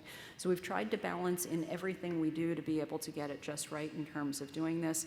At the end of this, We have some safety studies that are included in this, so we're doing things like checking EEGs, we're checking the heart, we're checking some blood samples, we're checking some urine samples, all of that to make sure this is safe as we go forward, and then to check into what's happening in terms of learning, what's happening with memory, what's happening behavior, and all of those to see the impact that we're having. And then I would encourage you, although it's not required, for those of you who participate, to keep your own diaries, keep your own notes, mental notes in terms of what's going on. As I said, even videotapes, if you're seeing something new, to be able to have a record so that we can go back afterwards to be able to see it. With this, our hope is that we'll be able to open this up in Q4 of 2024. So towards the end of the year of 2024 is what we're working really hard to. And I have to say, this is where Carol comes in and beats us with a stick. As we're doing this, I'm also cognizant of the holidays that'll come up at the end of the year, and so people will help us sort of think realistically about what is and isn't feasible to do that. The hope is that if we can do this, that hopefully this, again, takes a year to do it, with 30 people coming into this, a year to do it. Hopefully, within 2 years, mark that date, 2 years from today, hopefully we'll have an idea about whether or not this is working. So let me go just a little bit. If there's anyone who's interested, we've been asking you all and sort of tentatively finding out who might be interested, but anyone else who might be interested, you can, my research nurse practitioner, Joanne Carroll, is sort of taking people's information, and we're trying to figure out logistics in terms of location and ages and things like that. So feel free to send us a note if you think you might be interested. Okay. Very quickly, I'm going to go through 1A, and then we'll have some time for questions. Again, 1A, a smaller community in Simon Searchlight, again, focused more on the younger individuals. We do have a few older, but mostly on the younger individuals. With this, I'd say, again, the profile a little bit different, although some similarities in terms of the brain and behavior. Language, bigger impairment, sort of bigger issues in terms of developmental delay, but still seeing some things like autism, anxiety, attention issues. So the profile looks very similar.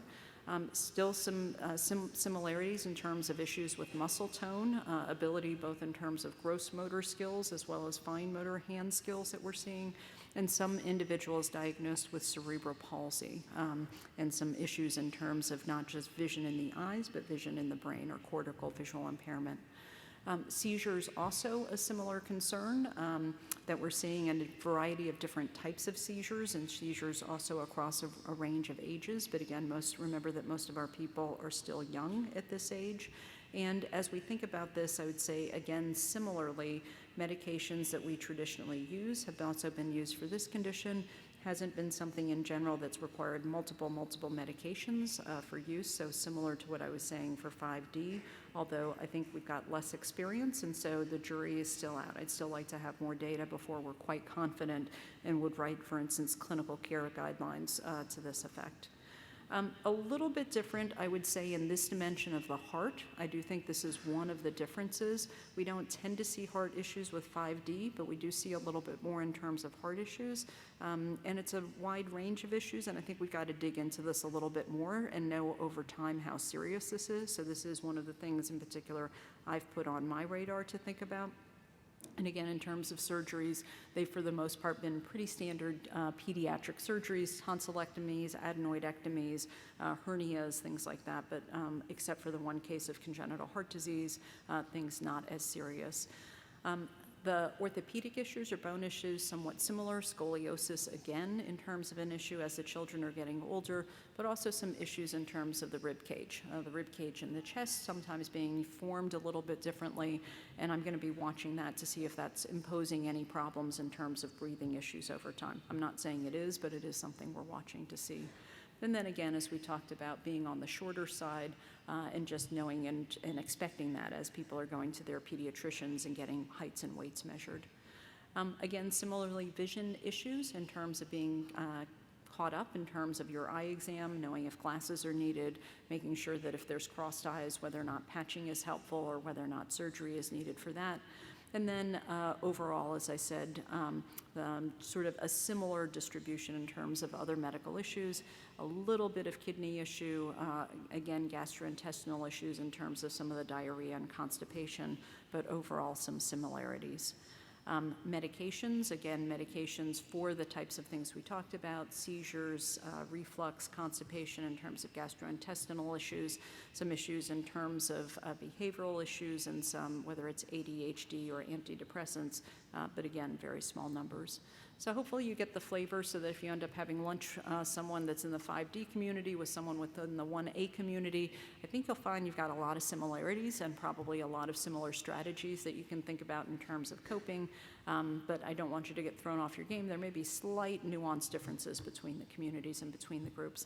And again, I don't want the 1A community to feel that we're giving them short shrift in terms of thinking about this. I think of you as standing on the shoulders of giants to a certain extent, so standing on the shoulders of the 5D community and being able to move forward from there. So with that, we'll pause, and whatever Carol tells me to do, we'll do next.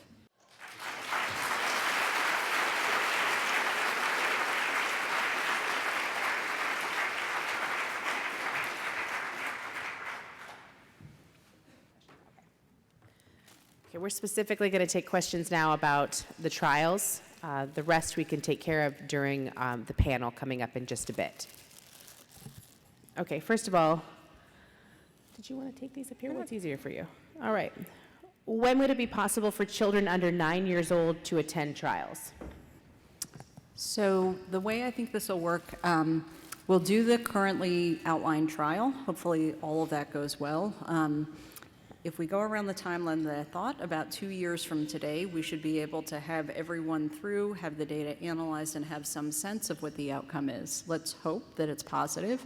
I can imagine after that, assuming everything is safe, we have no problems with the medication, and it's proving effective, that we would then have something that would go down age less than 9. Now, you have to think about if you have a child who's 8.5 now, they will turn 9 at some point, and so there's also the possibility of folks aging up and then meeting the inclusion criteria that we currently have.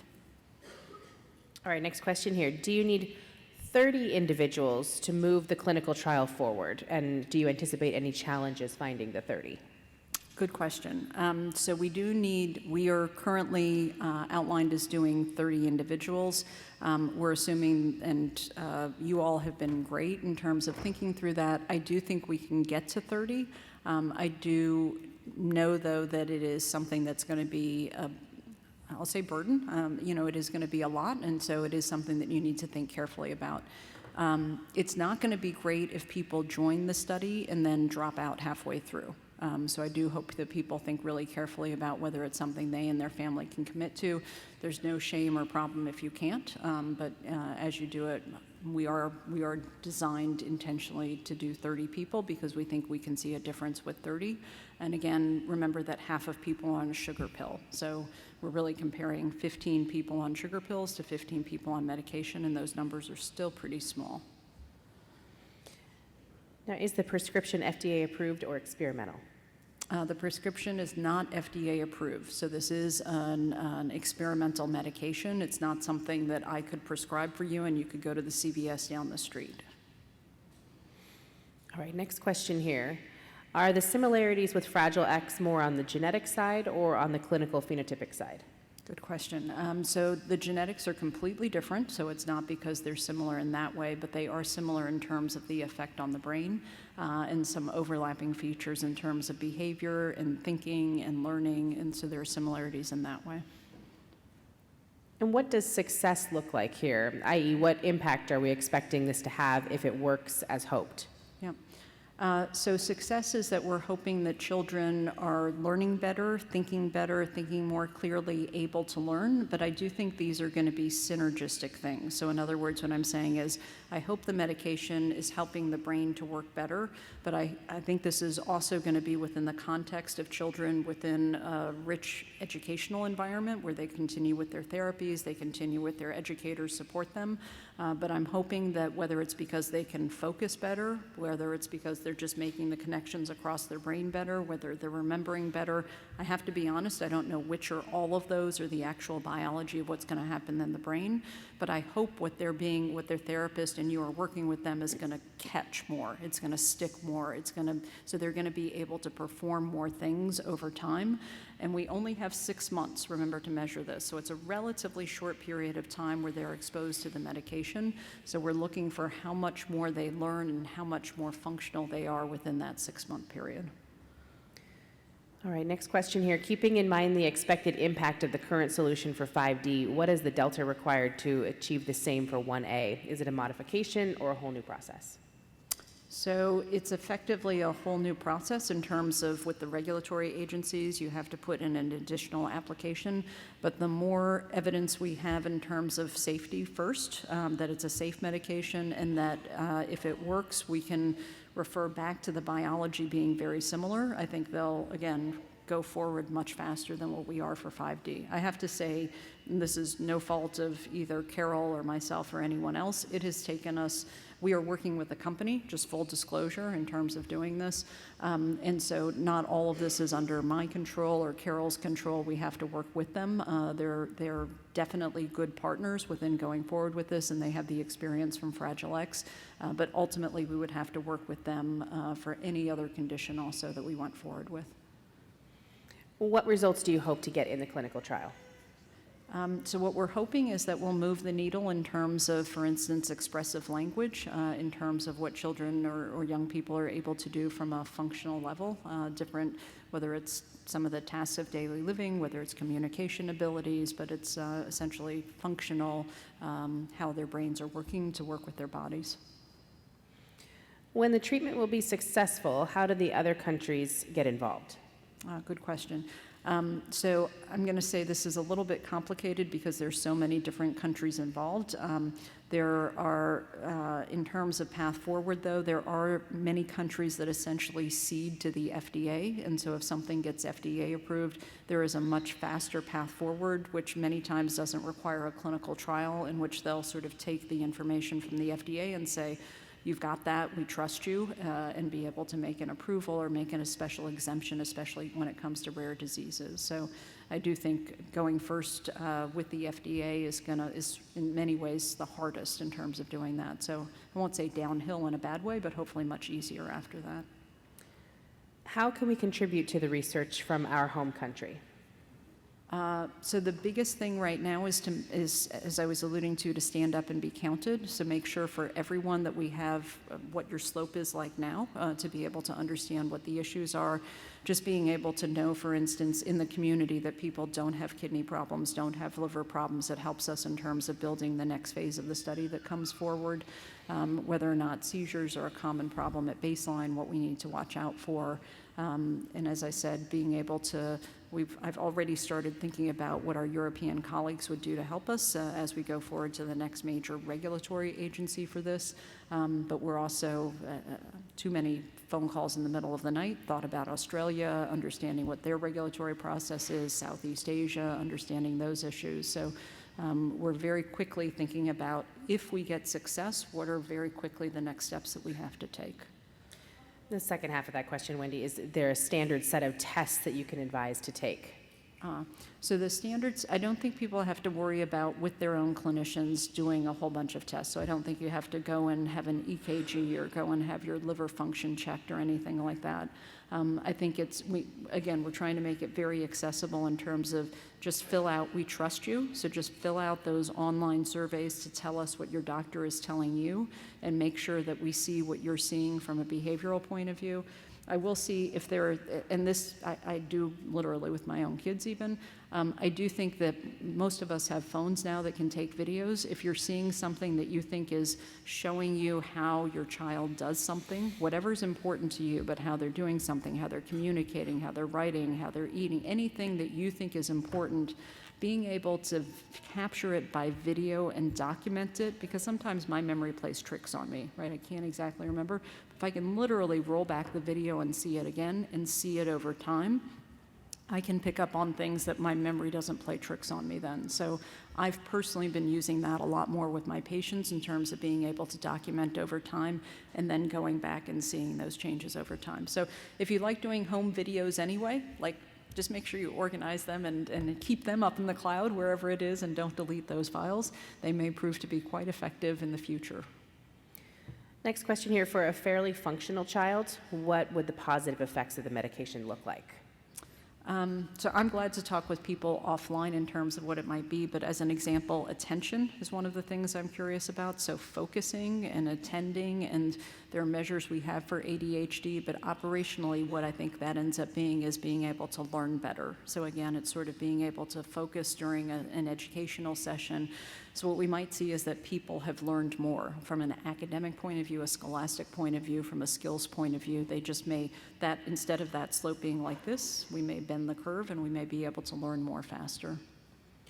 All right, this question's asking if the most research is concentrating on the most common variants, the E198K and E200K, and it says, well, and the tablets. To keep with it, will the tablets help other variants, or will we have to do more research moving forward on the other variants? Yeah. So for 5D, I'm going to use a little technical speak, but to say that as long as we're sure that 5D is your diagnosis, you will be included as eligible for the study. So it's not based on whether or not you've got 198 or 200 or 420. That actually doesn't matter, as long as it is officially a pathogenic or likely pathogenic variant, which the speak for us is we think that's your child's diagnosis. So if we are sure that's your child's diagnosis, your child will be eligible if they have 5D. Now, you touched on this a bit here, Wendy, but will the medication be available in Europe? When? How? That's sort of an unknown at this point. So it's unknown at this point. I think realistically, to be able to participate meaningfully in the clinical trial, remember how many trips I told you need to come into a clinical site. I think realistically, people are going to need to be in North America. I'm just trying to think about burden in terms of travel and everything else.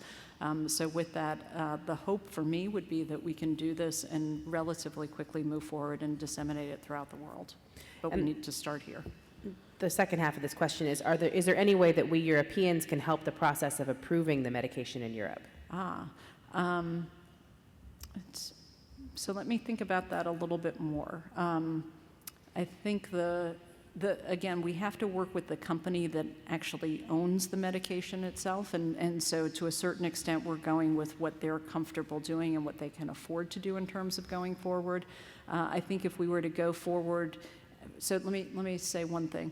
They have been, and I think the industry writ large has been incredibly impressed at how organized you are. And so just the fact that we were able to go through and say how many people would we have who would be eligible, approximately where are they located, how would we design this, I think they've been incredibly impressed by you. And so if we needed to, in the same way in Europe, be able to very quickly run through and say, how many people do we have who are aged, yada, da, where are you located, where do we have clinical sites, that type of thing for Europe, if we can do that now, I think that'll help us in terms of thinking future. I think if in the early phase, I will be blinded. I won't know as we're going into this until the study is all said and done and we lock the data. I'm not going to know if it's having an effect. On the other hand, we want to be able to go as soon as possible, as soon as we analyze the data. And so I think that sort of preparedness, knowing what those outcome measures are, if we look like we're going to have to improve upon some of those outcome measures, even if it's just a gut feeling from you or me about what might be changing, we might start trying some of those outcome measures at clinical sites in Europe to sort of prepare to onboard.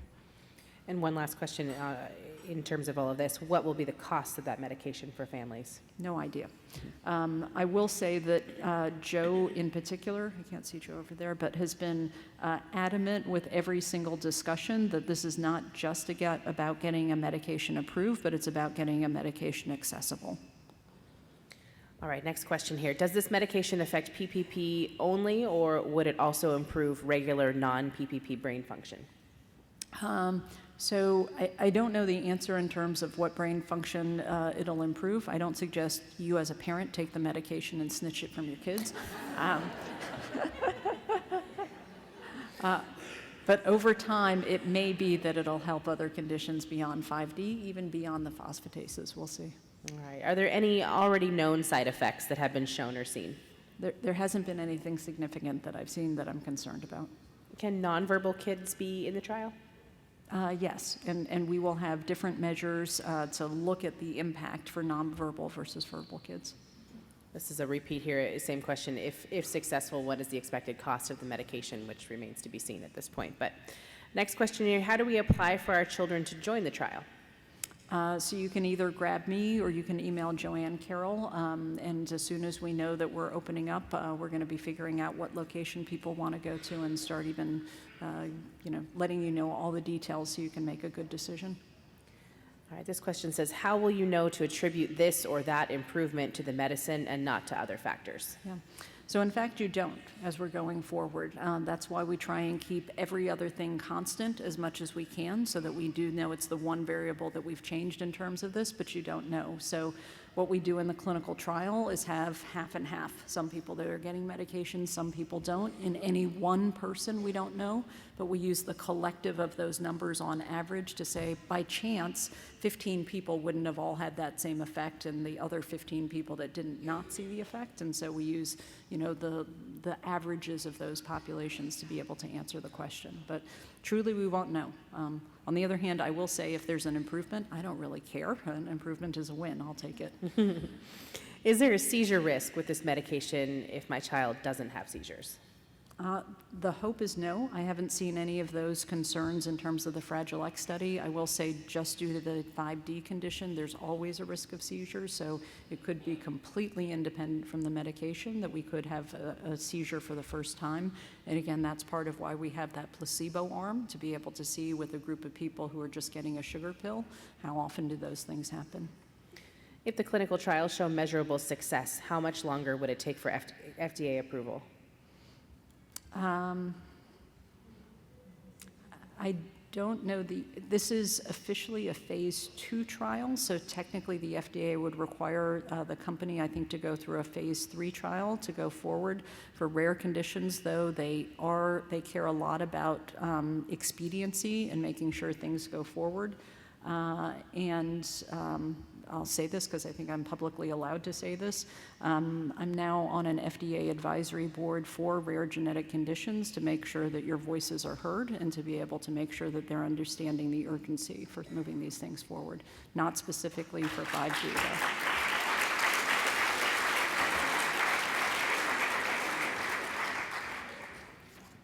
Now, if the medication is successful, will this be available long-term?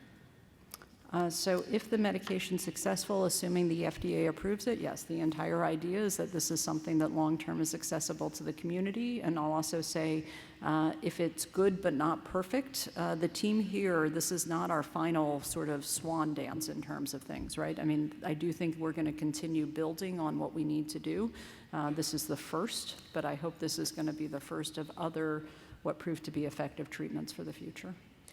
How can you gather useful information and come to conclusions when even children with the same variant show different symptoms and behaviors? Yeah, that's a great point. So within the study, every person is their own control. So what I mean by that is, to a certain extent, we're looking again at that slope and what's changing. And so for any one person, we know how their changes over time, and we're comparing them to themselves.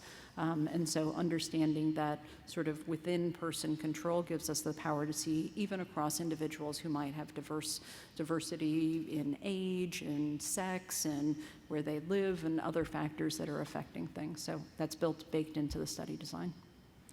All right, this question is there a risk of signing up for this trial and missing a future one? Good question. So I've thought a lot about this one.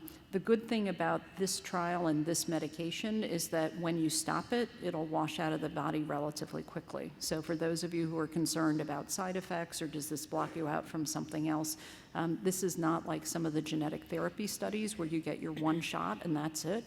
This is quite the opposite, quite the other extreme, which is that if something bad were to happen, and I hope it doesn't happen to anyone, but if something bad were to happen, we can stop the medication. It'll wash out of the system relatively quickly, and the hope is that these are reversible things in terms of anything that should happen. So this is the type of trial that I think is more traditional, so to speak, and that from a safety point of view is one of the safer types of things that we could do. If there should be something else, because the scientific team is so bang up amazing that they come up with another opportunity a year from now, there's the opportunity to end this study, let the medication wash out, and then to be able to join another study. All right, next question here. Can our children take this medicine combined with others that they take on a daily basis, such as Ritalin? Absolutely, yes. All right. Will families who are not in the U.S. be able to physically come to the U.S. in the future to receive the medicine? So I think the question is outside of a clinical trial, and I'll just say, let's take one step at a time. I do think the important thing is that if the medication is approved by a regulatory agency someplace in the world, and we know that it's safe and effective, somehow as a community we'll figure out a way of making sure that people get access to medications that help. And what's the impact of this medicine on behavior? Good question, and we don't know. We have guesses, but truly and honestly, we don't know yet. All right, if an improvement happens, will there be a gap of access to the drug from trials and to FDA approval? So I do think the company that we're working with, Tetra, is a trustworthy company. I'll just say that in general. Companies are companies, though, and they work with company motives behind that. In other studies that I've done, if it does look like it's effective, we will need to have as a community discussion, and Carol and Joe will be your leaders in that, in terms of potentially open label extensions that go even beyond the phase of the clinical trial, so that if people who have put a lot of energy into that, and if they're seeing a tremendous effect, let's just hope that that happens, that it won't end at the end of the trial, that there'll be an option to continue that, but we'll have to see. Any other questions out there? Any other questions? Wendy, thank you so much. Thank you so much.